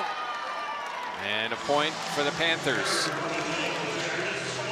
And that set there from D'Amico, one of her few bad ones that she's had. It was too close to the net and too low, so that the swing from Morrissette had to go underneath of the ball, and that pushed it out of bounds. So a 4-point lead. With the serve. Boy, a big swing and a point. Panthers. Boy, we've talked power with some of the Otenay. Hits as hard as anyone. Absolutely. She has a ton of power behind her swing, and she can do it from either pin as well. It's the biggest lead of the match so far for the Panthers. It's 5 points here, 20-15. And Bergman and off Klicka. And that save right to Amanda. I thought you were going to keep that in. I was going to try. I thought you were going to help a team out there. Look at that one-arm dig from Klicka. And then you could see a KO trying to keep that one alive, but I thought they were going to show your dig, but it was pretty good. And just almost straight up and down for Morrissette.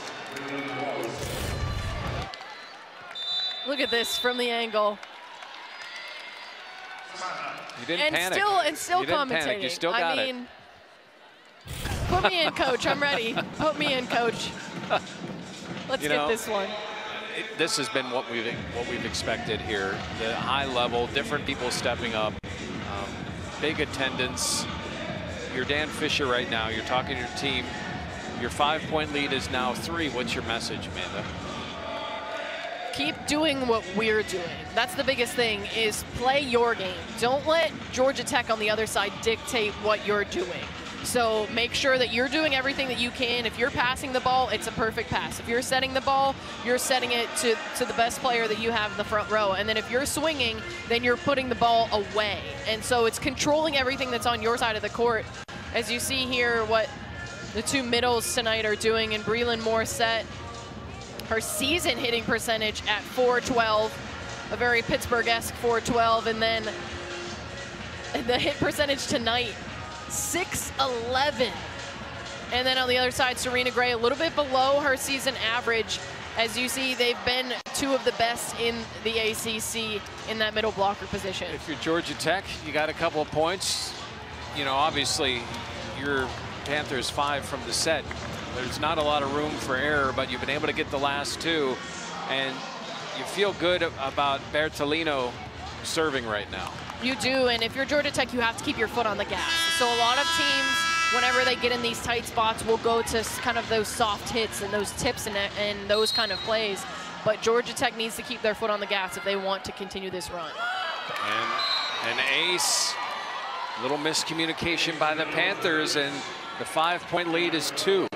But a great job by Bertolino, looking at what the Panthers have in serve receive and seeing Vazquez Gomez and Juliana Dalton next to each other. So what's she scanning right now? Is she standing? Looking to see who's in serve receive and the best person to go after. And error by the Panthers. A 4-0 run for Georgia Tech. See if Dan Fisher's substitution, not a timeout. Vazquez back in, a KO out. Georgia Tech right back in this third set. Vazquez dug by Bertolino, and a kill for Bergman. 20 all on the 5-0 run. You think Bergman wanted that one? Wow.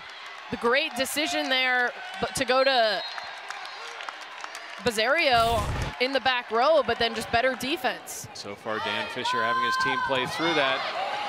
Fairbanks thought she saw something, but good recognition by Georgia Tech. Vazquez Gomez now. Georgia Tech goes to the middle. And a net ball by the Panthers. 21-20 Georgia Tech. Great dig there on the back line against that tip attempt. Oh, a near ace, but Fairbanks able to save it. And Vazquez Gomez, huge play there from Fairbanks to keep that alive. And Vazquez Gomez kills it to tie it back up at 21. I don't even know how she did that, going from the net to get that dig and get that pass up. Top 15 volleyball here in Pittsburgh has not disappointed. Bergman, quick of the save. Vazquez Gomez has to try to tip it over, but it's blocked. Vazquez Gomez will swing this time. It's also blocked and saved by Georgia Tech. Bergman saved. Gray unable to knock it over, and GT back in front. Panthers out of system on that play. Not able to get a good pass up, and then that led to the attempt there from Serena Gray to try to keep the ball, or try to push the ball over onto Georgia Tech's side.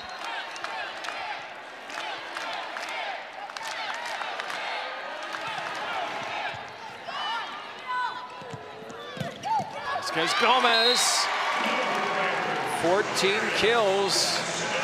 It's 22 all.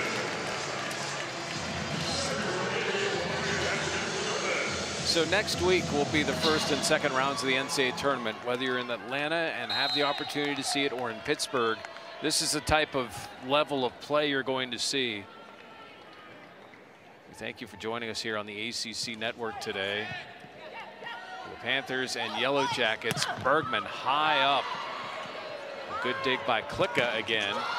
And Klicka unable to save it. And Dan Fisher's going to use a timeout.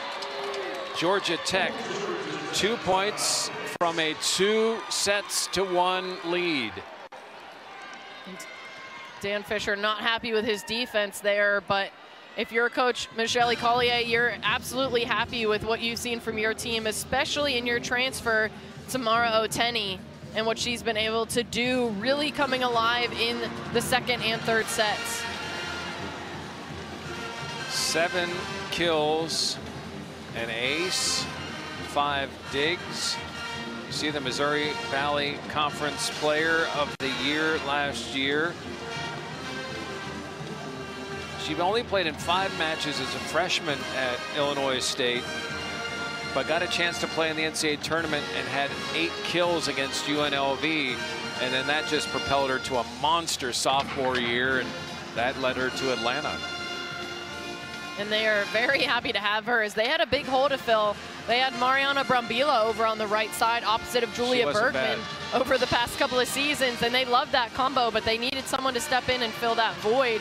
And that is exactly what Otene has been able to do for this Georgia Tech team. You mentioned that, and McKissick being gone from Georgia Tech. The Panthers, without Kayla Lund, without Chiende, you know, there's some member Mene, you know, there's a number of key players for this Panthers team that are gone, and yet here are both programs again, right back in the top 15.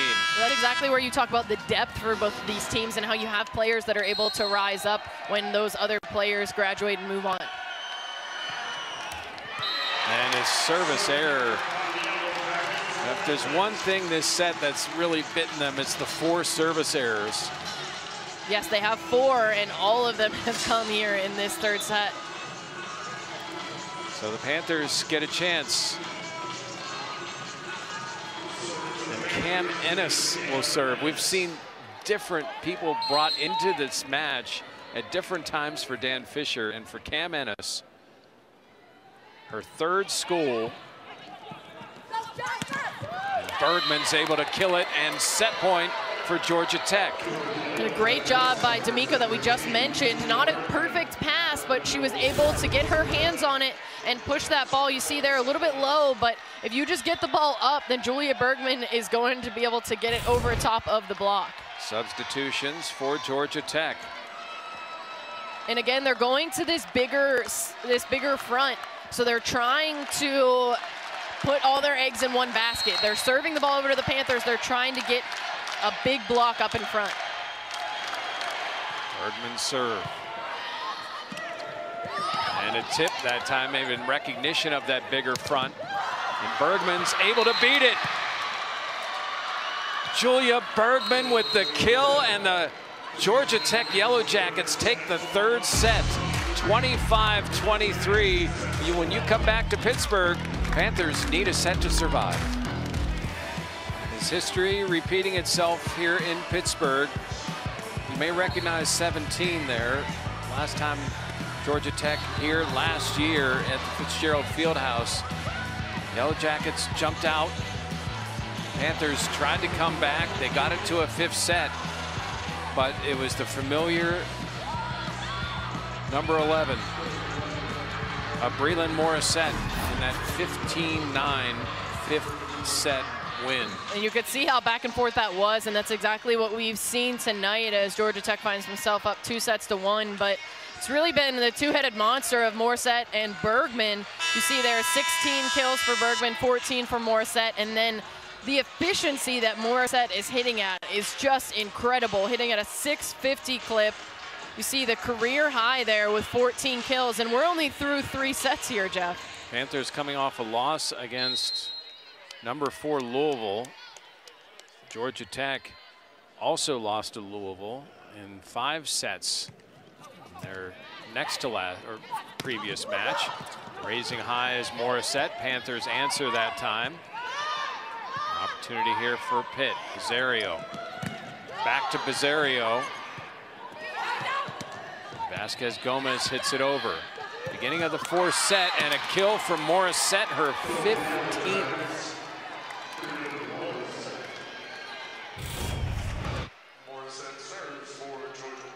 Look at that up there from Bertolino in the back row, going with the one arm.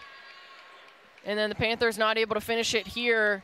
The great block there from Bergman, and then having to go with the soft touch, and that led to the quick attack attempt there from Morrissette.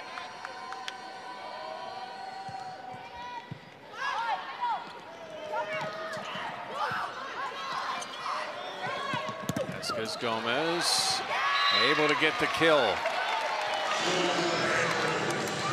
Panthers trying to get it back in their direction. Won the first set 25-21. Then Georgia Tech 25-22, and the comeback in the third 25-23.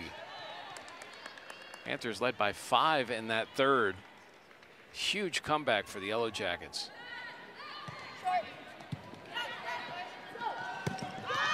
And that one is wide on the swing by Moss. And that's the key, Jeff. We saw how Georgia Tech was able to rally after they lost that first set and then picked up 2 set wins after that. So now it's a matter of, okay, how do the Panthers rally themselves here in this 4th set? What's amazing about coming back with down 5 against the Panthers, and they gave Pitt 4 points with 4 service errors. And block at the net. Georgia Tech wanted a violation, but none called. 3-1 Panthers. Take a look at this from the net. So Juliana Dalton is not able to touch that ball until it crosses over to her plane. And it looks like that was a fair ball there. It doesn't matter. Bergman takes it over with her right arm. Bergman just gives a flare up to the official. 3-2 Panthers. Otene's serve. Dalton comes in. That was a pretty sequence there from the Panthers, starting off with a great pass and then the beautiful quick set to the outside and the finish from Juliana Dalton. Serena Gray to serve.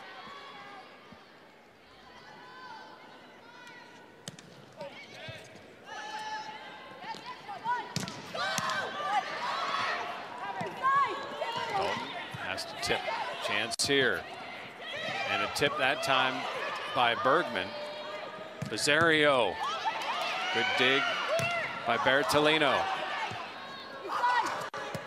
Dalton blocked by Moss. May have been into the net. Yeah, Dalton trying to go over top of her head there, kind of go with a line shot, just not able to get her arm in the right position there. But a great sequence for the Panthers and an unfortunate point that goes over to Georgia Tech, one that they really should have had. Bergman serve and a kill by Wokolo in the middle. There's no chance really for Otene. Not when you have a set that goes that quick. So it starts off with the quick pass from Klicka, and then it gets into the hands of Fairbanks, and as quickly as it gets into the hand of Fairbanks, it's out and on the hand of Wokolo.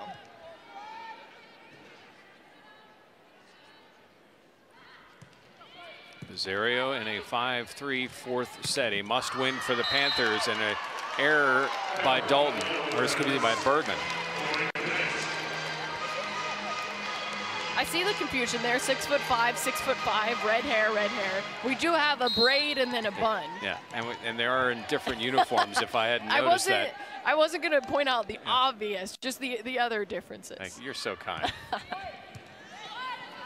D'Amico sets back, and a slide is blocked. Opportunity here for Georgia Tech. A little mishit from Moss. Vazquez. 7-3 Panthers. And you could see Michelle Collier not happy at all with that sequence, as that she wanted a double contact on the Panthers. But look at that swing from Courtney Vazquez. And trying to fire up her team.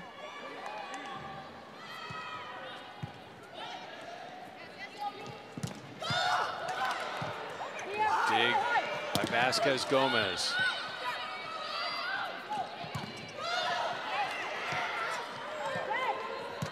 Vazquez blocked at the net. Pimentel, and the tip, pancake by Vazquez.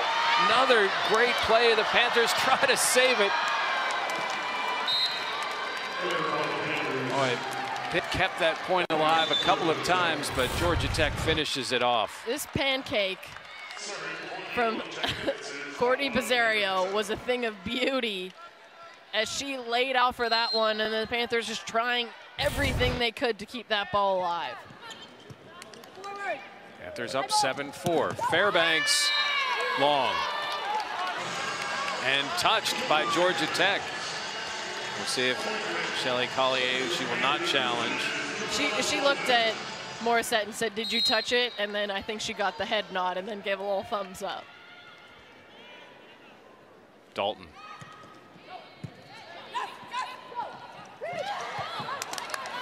Tip there recognized. Vazquez Gomez blocked by D'Amico, and Panthers unable to save it. Point Georgia Tech.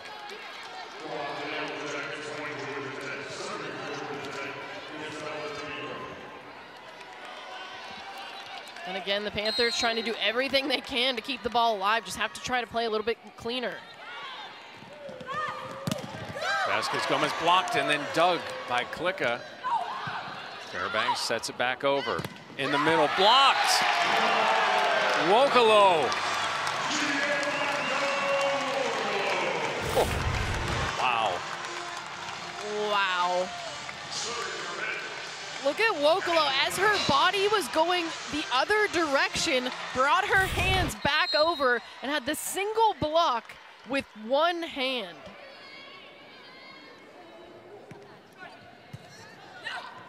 Miko sets.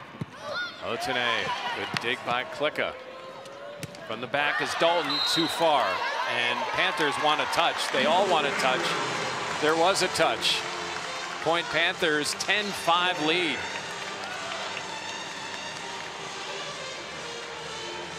"11 digs for Fairbanks, 32 assists and 5 kills. 10-5 Panthers, 4th set here in Pittsburgh.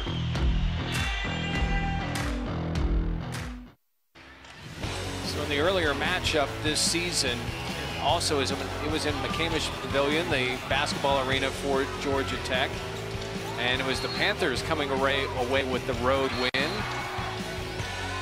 In 4 sets, Georgia Tech trying to do that to Pitt at the Peterson Events Center, having won the last 2 sets to take a 2-1 lead, but the Panthers up 10-5 here in the 4th. And as I mentioned earlier, these teams, the last 3 times that they've met, the away team has won all of those matches. First 2 sets have been about offense. This one about defense, although as I say that, Morrissette kills. Before that kill, the Yellow Jacket was hitting negative -067. Pitt was hitting 190. And that's kind of what both these teams are predicated on defense, but the offenses have won the day until this set. 10-6. And Serena Gray is blocked by Morrissette. Morrissette now picking up her 5th block of the night. So we see a double-double for Bergman and a double-double for Fairbanks so far. Swing by Fairbanks is long, and another Georgia Tech run. 3-0.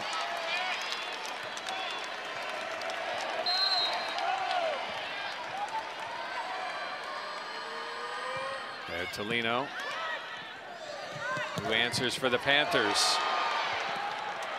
Vazquez Gomez answers for the Panthers. And who else is she now has 16 kills on the night.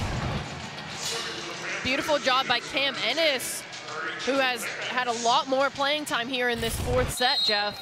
Just getting the ball out there, and then Vazquez Gomez doing the work on that far pin. Panthers had leads like this in the 3rd set, couldn't finish. And kill by Morrissette. 17 now. And hitting nearly 600. And it's just incredible with the efficiency that she's able to swing at.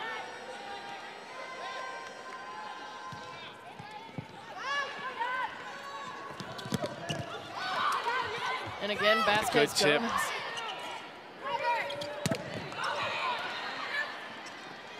Job of defense by Georgia Tech. Block on Bergman. Bergman's going to try again, and that one's long. No tip. Panther point. 12-9. And Bergman just got blocked and then had that same big block in front of her, tried to go around it and do a hard cut shot, but that led to that ball flying out of bounds.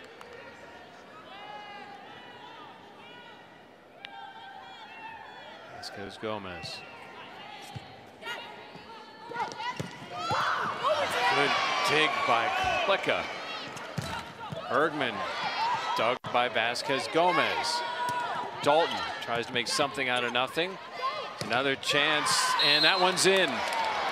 Moss able to find right inside the back line. Otene to serve. Georgia Tech down by 2. Up 2 sets to 1. And a service error. That's the second service error of this match for Otene.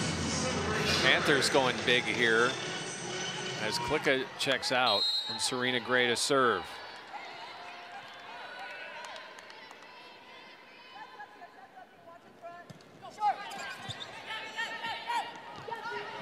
Bergman, 18 kills for Julia Bergman.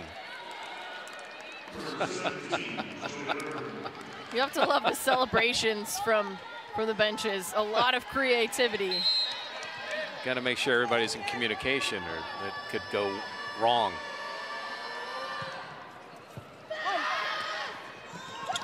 And a tip, good save by Bertolino. Rosario, 15 kills.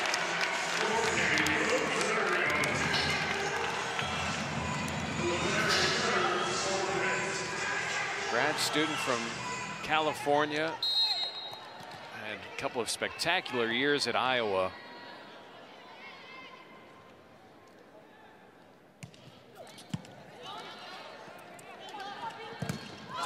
And a block, but out of bounds. Off the kill by Bertolino. Panthers block, getting themselves in position, but then once they're in position, they need to get those hands turned in. Can you imagine playing with that? Absolutely not. Bertolino 9 kills. Fairbanks raises up. A good save by Georgia Tech. Bertolino again. Saved by Klicka. She sets. Fairbanks blocked, and that's out of bounds. Georgia Tech within a point. Great ups there from the Panthers, just not able to get themselves a better attempt. And Georgia Tech, such a strong defensive team, that they're going to eat you alive if that's all you're going to send over. Pimentel, the serve. And wind up by Dalton. Good block by Georgia Tech. Bodies on the floor. And a point to the Panthers. Was it net court? It was, but that was Isabella D'Amico having to pass that, and then Otene trying to be able to set, the obvious net court. Literally in the exact spot that the ball went. Well, they're able to laugh about it. Nobody got hurt. 15-13. Kat Flood back in to serve. Flood and Ennis in the game for the Panthers right now. 4-set. Georgia Tech won the last 2 sets after the Panthers got the first. Bergman is blocked. Bertolino is deep, no tip. Panther point, 3-point lead. It's right around the point where Panthers couldn't finish in that 3rd set, and a timeout for Georgia Tech. And again, the Panthers going with that triple block, knowing that Julia Bergman is in the back row, and they love to get that ball to her when she's back there. 16-13 Panthers. Panthers hitting .094, but Georgia Tech's hitting .074. Why has the defense been so much better in this set? I think it's just getting the familiarity with each other. So now we're through 3 full sets of volleyball. You get to know teams' tendencies. So you know, okay, in this situation, this is where they're leaning. In this situation, this is where they're leaning. And then as a defender on the back line or as a blocker, you can kind of cheat one way or another, and that gets you in a better position to either A, make a block, or B, make the pass. For the match, Georgia Tech hitting 266. The Panthers are hitting 266. It's as even as it was projected to be between number 7 and number 13. NCAA Selection Sunday comes your way this Sunday with regional play starting 8 days from now. So you get to enjoy this match, enjoy your turkey tomorrow. Each team has another match to go. And then we'll find out where they're heading and who they're facing on Sunday. Cat Flood serve. The kill attempt in the middle is blocked out of bounds. Morrissette, 18 of them. 18 for Bergman, 16 for Vazquez Gomez, 15 for Bizzario. D'Amico's serve. Vazquez Gomez saved and a block. Opportunity here for Bergman, who will tip. Good recognition from the back by Ennis. Otene off the tip. 16-15. And Otene with 8 kills. The Georgia Tech defense has been insane here in this 4th set. You saw throughout that last rally, they had a number of coverage attempts that they had to pick up, and they did to perfection. And a rise up by Wokolo, but a better block by Morrissette, and we're tied.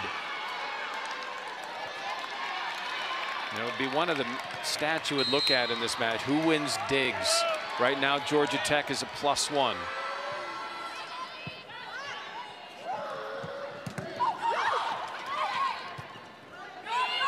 Bergman, deep.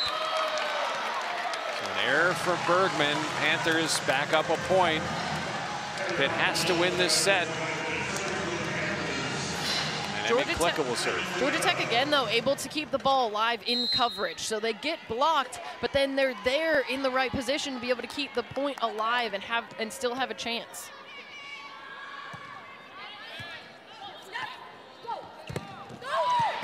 Block of Morrissette. Otene blocked and saved by the Panthers.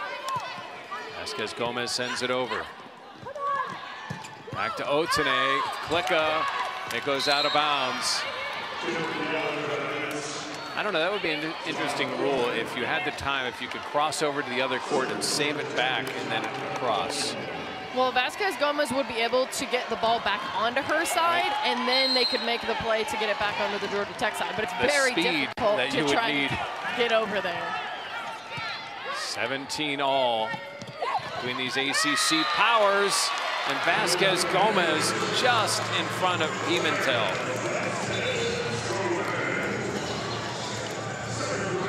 Fairbanks to serve for the Panthers. Back and forth we go again. We've seen it in every set so far tonight, Jeff.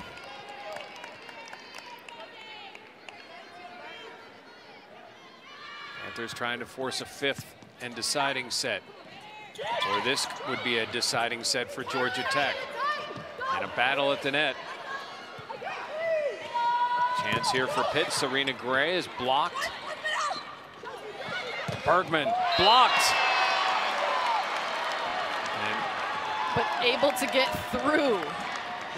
It looked like the Panthers were in perfect position for that block, but the power of Julia Bergman was able to get that ball to sneak just on the side of the Panthers block.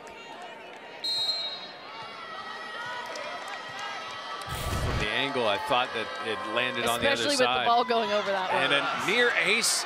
That's a dig by Klicka. At 18 all.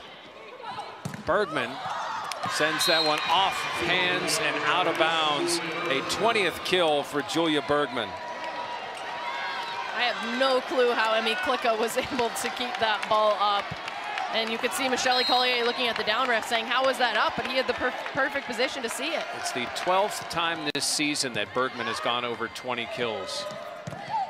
And a swing by Vazquez, and the Panthers star answers with number 16. So I'm curious, you see most servers at one of the corners. What's the thought process in the middle? That you just want to have the opportunity to go anywhere. I mean, you're kind of pinning yourself in a little bit when you go to either side, and that ball. So you're saying down. that if you go in the middle, you get an ace? Yeah, exactly. That's what you're saying. Exactly what I was saying. And that's just that float serve just completely dies right in front of Pimentel. Panthers 5 from a needed 4 set.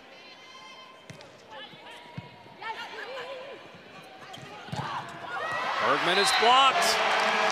Vazquez.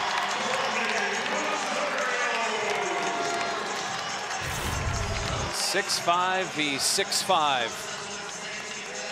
And Vazquez won that matchup. And that was a single block too. Serena Gray guessed wrong and was trying to make up for it, but she didn't need to, as Courtney Vazquez had that one under control. 21-19.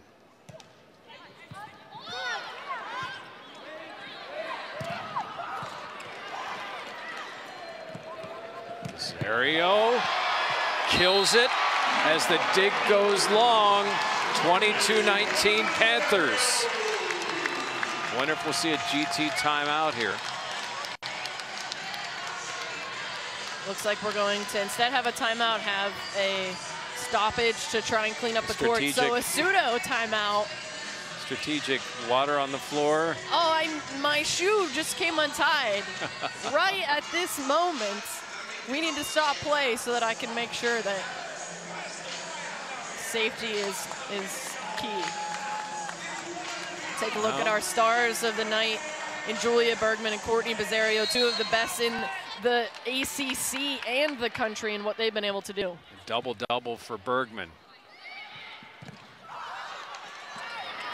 the Panthers, Vazquez finished there, blocked. But she'll get another chance. Tipped. And Bergman kills. 21 kills, 12 digs, and a couple of blocks. Morrissette, 18 kills, 7 blocks.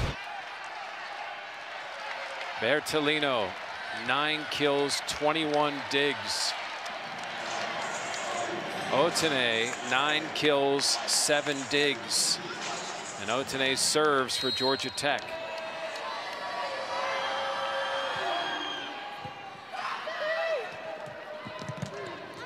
Vazquez in. Vazquez, 18 kills, 5 digs. Vazquez Gomez, 17 kills, 12 digs. Fairbanks, 5 kills, 11 digs, and 36 assists. And Serena Gray has an ace and 5 kills. Panthers up 2 now. D'Amico gets the kill. That's the 3rd time that we've seen D'Amico go up. And talk about an athlete as a setter. You have both sides having such incredible athletes with Rachel Fairbanks for the Panthers, and then D'Amico. As I said, it's the 3rd time that she's battled and been able to push the ball down. Once again, we see Laura Fisher at the end of a set. 23-21 Panthers. Bergman to serve. Courtney Vazquez. And it's set point Pitt.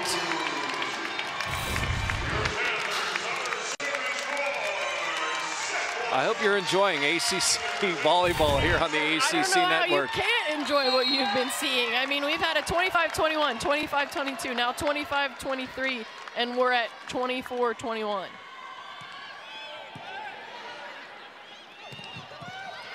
Dig by Bazzario.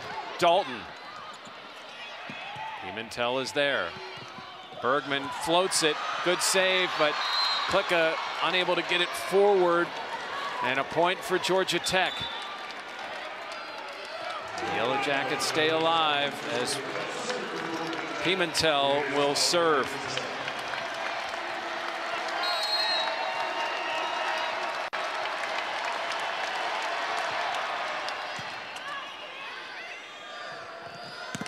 Fairbanks blocked.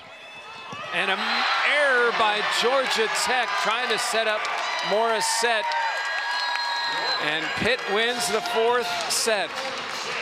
We're heading to the 5th. An incredible match here at the Peterson Event Center. Why don't you come back and watch the end with us?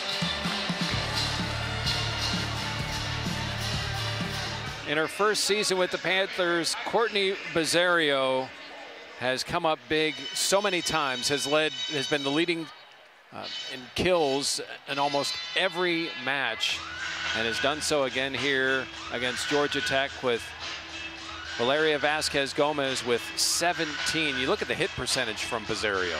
It's just incredible what she's able to do. The top pin hitter in the entire country. With the amount of times that she has swung this season, she is the top pin hitter from a hitting percentage standpoint in the entire country for the Panthers. And both of them nearing season highs and career highs, as Bazzario sits at 22 for this season, and then Vazquez Gomez sits at 20. So we very well could see some season and career highs happening here in this 5th and final set. And Vazquez Gomez adding 12 digs. Georgia Bazzario Tech adding 4 blocks. Yeah, Georgia Tech, Bergman, 22 kills and 12 digs. Morrissette, 18 kills, a career high on the road at number 7. What a match for Morrissette. It's incredible, though, for Morrissette. Her career high previously was 10. So talk about having a career game in such a big moment right before the NCAA tournament. With 7 blocks for Morrissette. The thing that's amazing to me is Julia Bergman. She has 61 attack attempts. You know what the next closest person has in the entire match? Oh, I know, because I can see the numbers, but tell me. 41.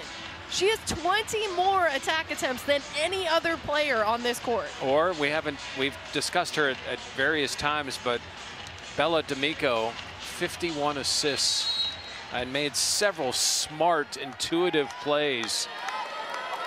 It's best or first to 15, and I don't know if that's officially an ace or an error. Either way, it's a point for Georgia Tech off the Bergman serve. And what a start. We talk ace. About the offense of Julia Bergman, and now she's doing it from the service line. 6 aces for the Yellow Jackets. Ray, Panthers trying to keep it alive, and Georgia Tech, if Panthers only had about 4 more hits, I think they could get it over. Unfortunately, the way that the volleyball rules are set up, you can only touch it 3 times So and then send it over. Quick start for GT, a 2-0 lead. Serio. Nico, good set, 3-0.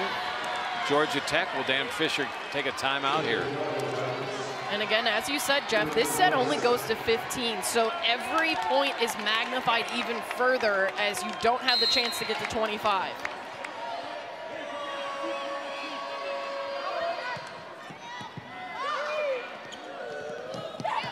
Serio tip, easily read by Georgia Tech. Bergman, long. A sigh of relief for Dan Fisher and the Panthers. Hot start for Georgia Tech. Now Vazquez Gomez to serve. 2 aces for Vazquez Gomez, the junior from Puerto Rico. And it climbs over for a 3rd ace. You talk about a home court net and a home court roll.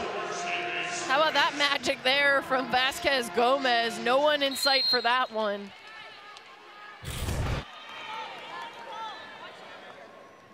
So 2 straight for the Panthers. This time she doesn't use the net. Good dig by Fairbanks. Rosario blocked by Morrissette, her 8th. Breland Morrissette is inching closer to a double-double in kills and blocks, Jeff.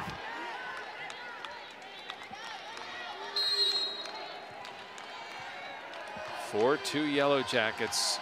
Whoever gets to 15, cleared by 2, wins this match. Rosario. And the block out of bounds off the hit by Bertolino. And now Pitt will take a timeout, trailing 5-2. Georgia Tech taking control here in the 5th here in Pittsburgh.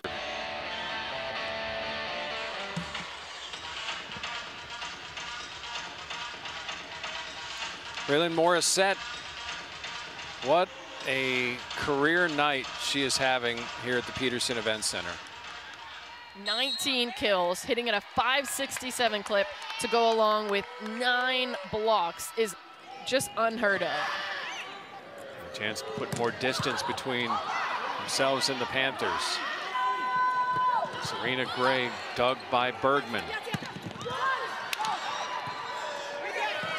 Dalton tips. Once again, there's Bergman. And a swing in the middle by Aaron Moss. It's 6-2 Georgia Tech.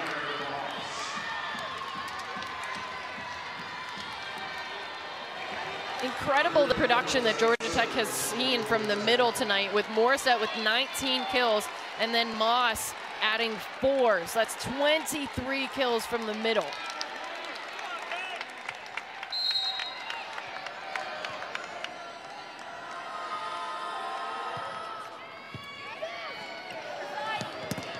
Dalton comes in, block, and unable to get it over. Well, it wasn't pretty, but the Panthers needed that point. Absolutely, you can't find yourself down 7-3 as it is. 6-3 is tough, but you do have Serena Gray going back to the service line, one of your top servers on the year. Serena Gray, 5 kills, 5 blocks. And service ace, her first. What a time for it. And now Georgia Tech takes a timeout. And you can't blame Shelly Collier there for taking a timeout. You get the point, and then you also get the point from the serves. That's 2 quick points for the Panthers. And again, we said it only goes to 15. As you see there, the float serve just going off of that inside arm of Bergman. I don't know how either team could be docked for losing this match by the NCAA. They may be in a position or 2, but I mean, this has been high quality throughout. It has, and I mean, the Panthers lost last week to Louisville, who at the time was ranked number 3, and they stayed consistently at the number 7 spot. So when you're losing to top 15 opponents, you really can't go down much further. And here's what's at stake for the Panthers. A win today and then a win against Boston College. They guarantee themselves at least a share of the ACC title. If they were to lose this match, they need Louisville to lose, which they don't do very much. For Georgia Tech, no opportunity to get higher than 3rd in the ACC, but still, this win in the NCAA tournament's selection eyes would be huge.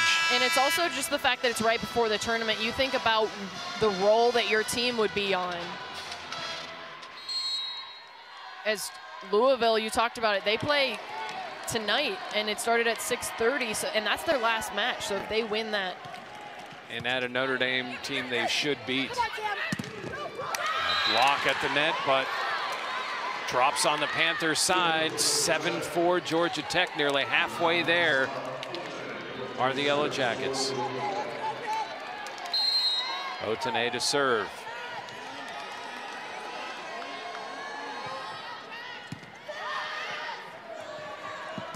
Vazquez blocked. Vazquez again, this time kills it. Number 20 for Courtney Vazquez. And that takes some guts if you're Rachel Fairbanks. Your hitter gets blocked, and then you go right back to her. But that's the confidence that this team has in the skills of Courtney Vazquez.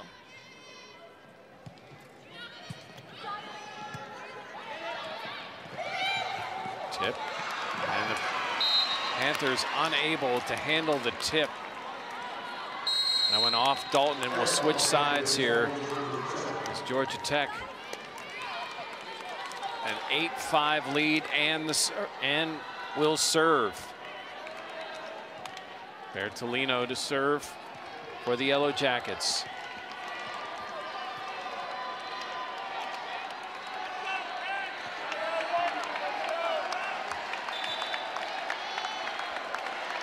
You can hear the crowd really trying to rally this Panthers team.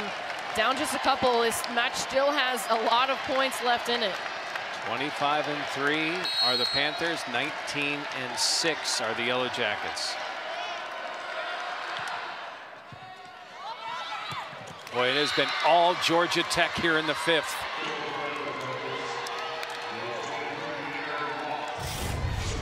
Aaron Moss in the middle. And there's really nothing you can do if you're Cam Ennis. That ball goes over the net and then just comes right back down.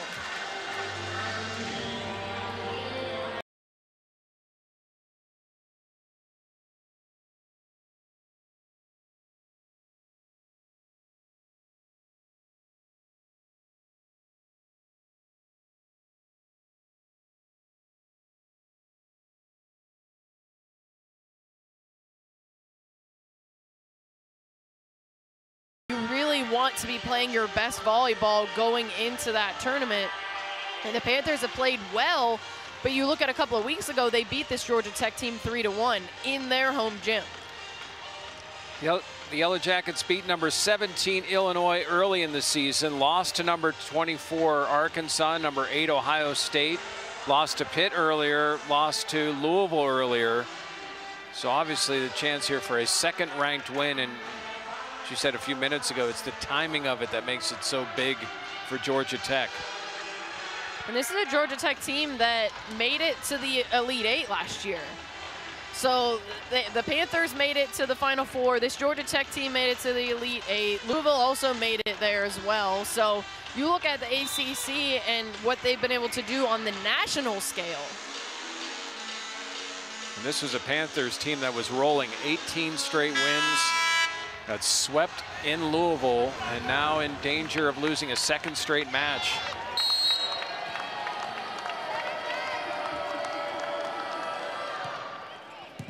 Bertolino, a near ace. Ennis, Fairbanks tip, dug by Bergman. And a tip again, tips crushing the Panthers tonight. And then on the other side, the Panthers trying to utilize the tip and needing to be more aggressive. When you're down, you tend to kind of try to get the ball over however you can, but you have to be aggressive, especially against a team like Georgia Tech. Dalton able to kill the Panthers. Need a run. There's the first point. And then you have Kat Flood coming into the match again in a really tough spot.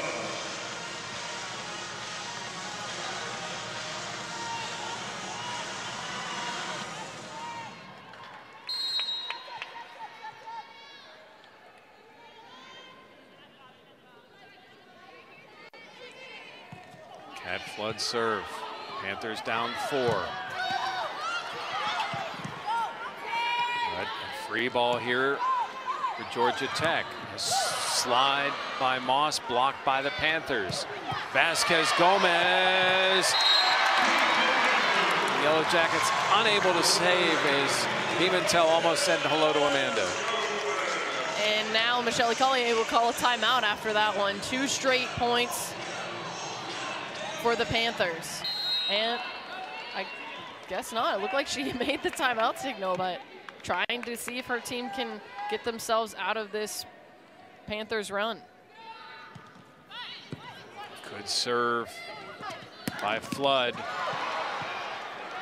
Vazquez Gomez blocked. Vazquez Gomez, kill. 10-8. And they will, and she will indeed call the timeout here.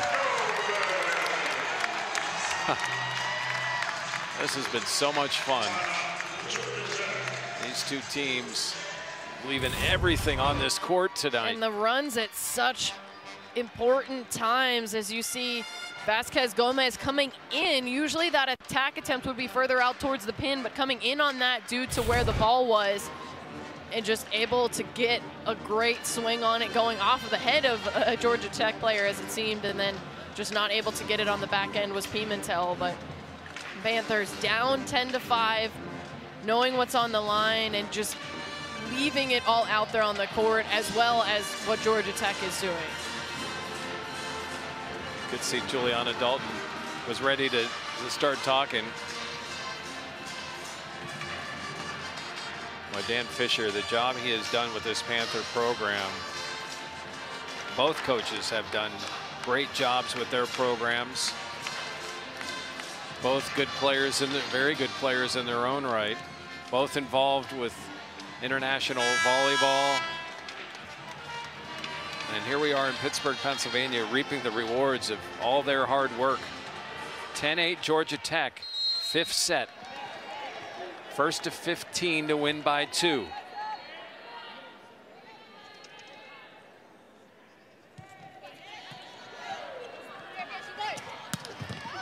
Bergman, oh, but a save by Ennis. Slide by Moss. Plick is able to get it back. Vazquez Gomez times it perfectly. Wow. What a time for the Panthers defense to step up. Incredibly high set, and then Vazquez Gomez just going over the top and finding the deep corner. 20 kills, as you see, ties the career high. None more exciting or more needed than that, with the 14 digs too for Vazquez Gomez. Block at the net, sent deep, and oh, Cat Flood. We're looking at for a net violation. No, I think they're looking for a touch on that one. And Cat Flood, it was going out of bounds. Let's see. That's a tough one. And I think we're gonna have a challenge. Does she touch it? I think I see the fingers tip up, yes. I thought so live, it was right in front of us. Yeah, I mean, you have to challenge that if you're Dan Fisher, and that's such a tough play if you're Cat Flood, because you're coming into the match, you're trying to do everything that you can for your team, and then you know that the ball is close, and whenever you're a player and that ball is close to that sideline or that end line, you have to go for it if it's close. You know, the other smaller thing is you're playing in a court you're not familiar with. Maybe at home it's a little, you know, up at the Fitzgerald Fieldhouse, it's a little different feel, but it looks like this indeed was a touch. But again, I said it's so close to call, and you could see Cam Ennis at the very end saying out, but that was well after the fact that that ball was going to be touching the ground.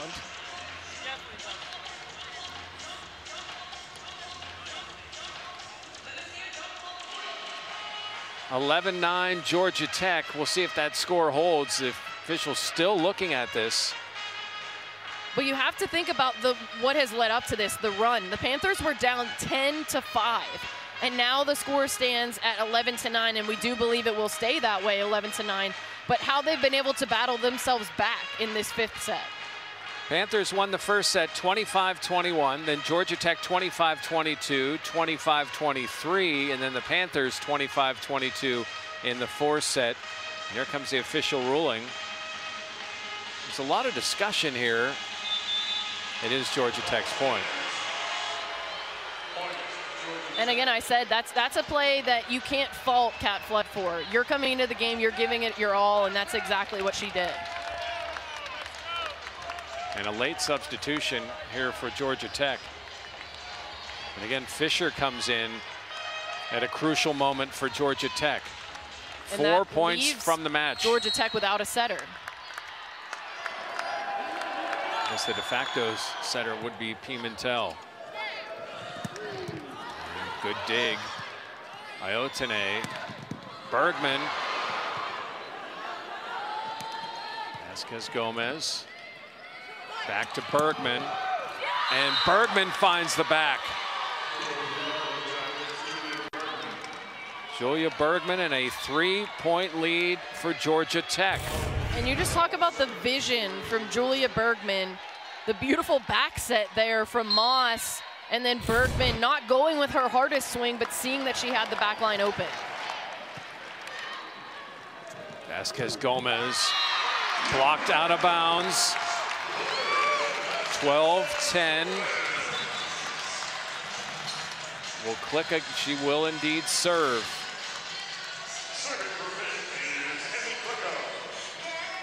A sophomore from Ohio. Played in 15 matches as a freshman. And played a ton here tonight. A kill in the middle by Morrissette, number 20. First time in her career. And 2 points for Georgia Tech. And why not just double up your career high if you're Breland Morrissette?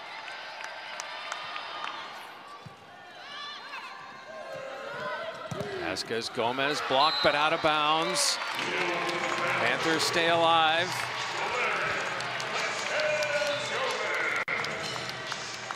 "14 digs and 22 kills for Vazquez Gomez. Rachel Fairbanks, 39 assists, 12 digs.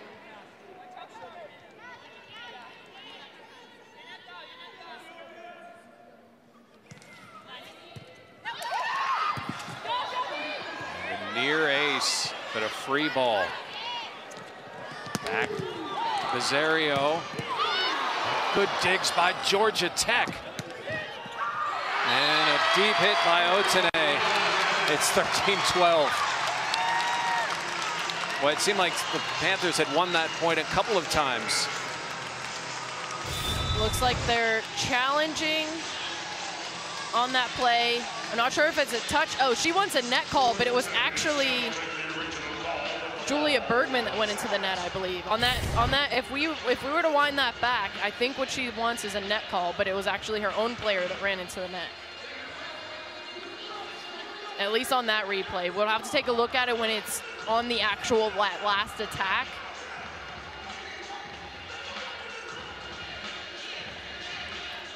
It's like a pretty quick decision here by the official. Point, Panthers. So it stays 13-12. And have we seen one overturned today? I don't think so. I think all the challenges have stayed. You have to credit these officials that we have, top notch. 13-12 Georgia Tech.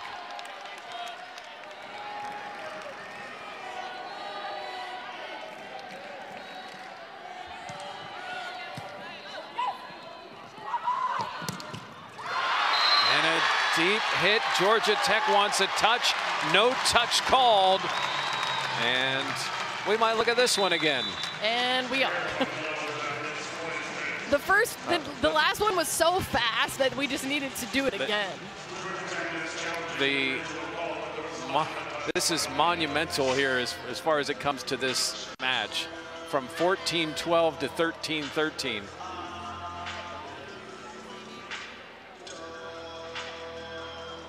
And Bella D'Amico just came over to the one side judge. So let's see here. I don't think. I don't know if you're going to see an angle that would show you. I don't think there's a touch here at the net. We're caught up like you are in your living rooms. I don't think so, and I don't see anything into the net. I also don't see Dalton's hand on the backside either. I'm sure this one will take a little bit longer as it has. They need to look at a couple of different angles of this, so Again, not sure if they were specifically trying to see if there were, I guess on either end, trying to see if there was a touch. I think the key one is going to be on this back end with Dalton. She's trying to swing up to see.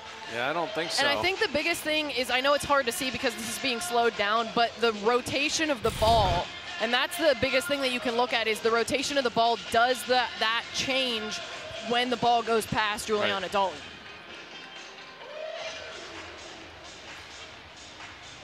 So we're 13-all in the 5th set, and looking at a replay that could determine the outcome of this match.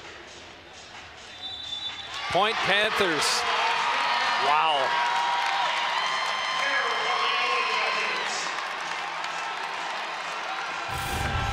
Let's see how the Panthers react. You have to love Valeria Vazquez Gomez. I think both sides can, at some point at least, appreciate the quality of this match. The loser will be bummed, but we'll look back. Fairbanks. And an ace for Fairbanks. Are you kidding me? What a big spot for the sophomore from California. Georgia Tech a 10-5 lead, and the Panthers have come storming back. It is now match point for Pitt.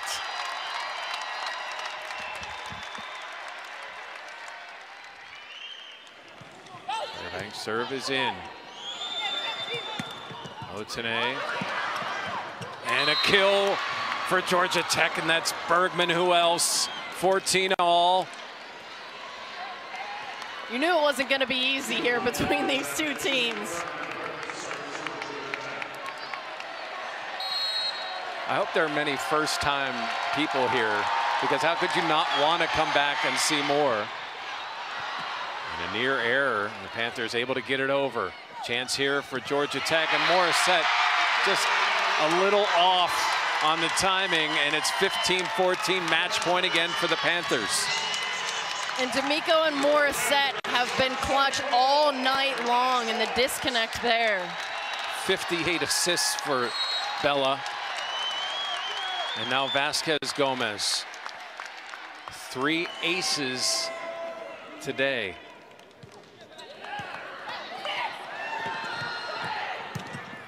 And it's Tip Otene with the kill. It's 15-all. And now Otene has 11 kills on the night.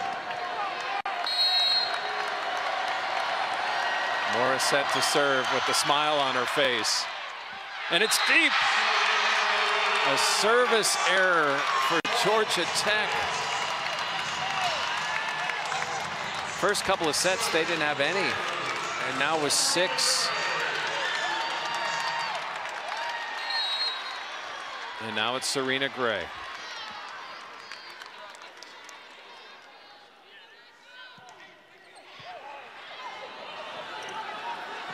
Otene, kill.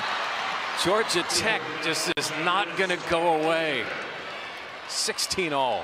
The past 2 kills coming from incredibly strong swings from Otene, putting everything that she has into that swing.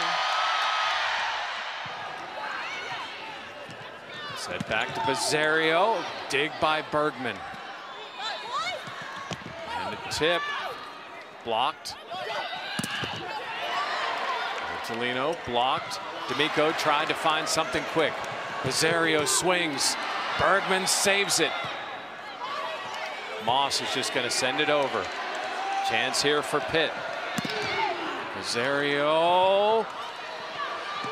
Wokolo blocks, and it's a Panther point again. 1 point from the match. And I hope everyone at home can hear this environment that we have here.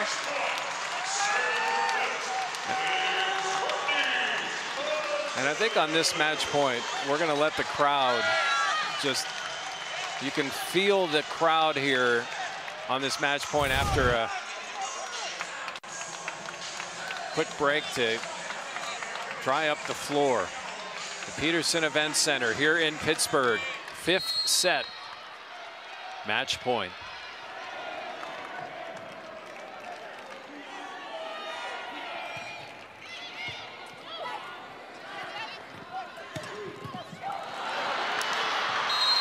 Again, Georgia Tech saves it. Julia Bergman. How many kills did you say she had in the first matchup against Pitt? 25. And right now she has 24. Or 25, excuse me.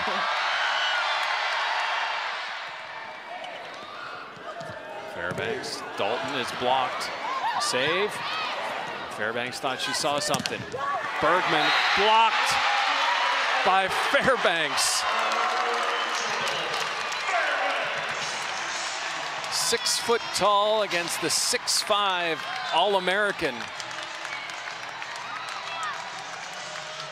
And Kat Flood comes in to serve. Again, the Panthers have a chance to serve for this match.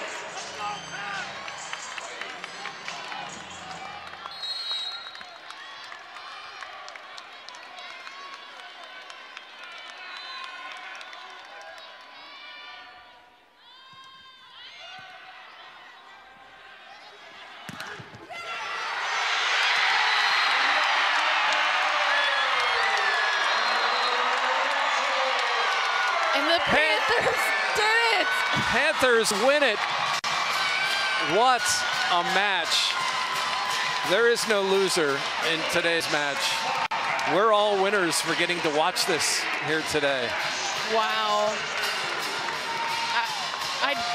I don't have words for what we just saw, Jeff, other than I can't wait for the NCAA tournament to see both of these teams.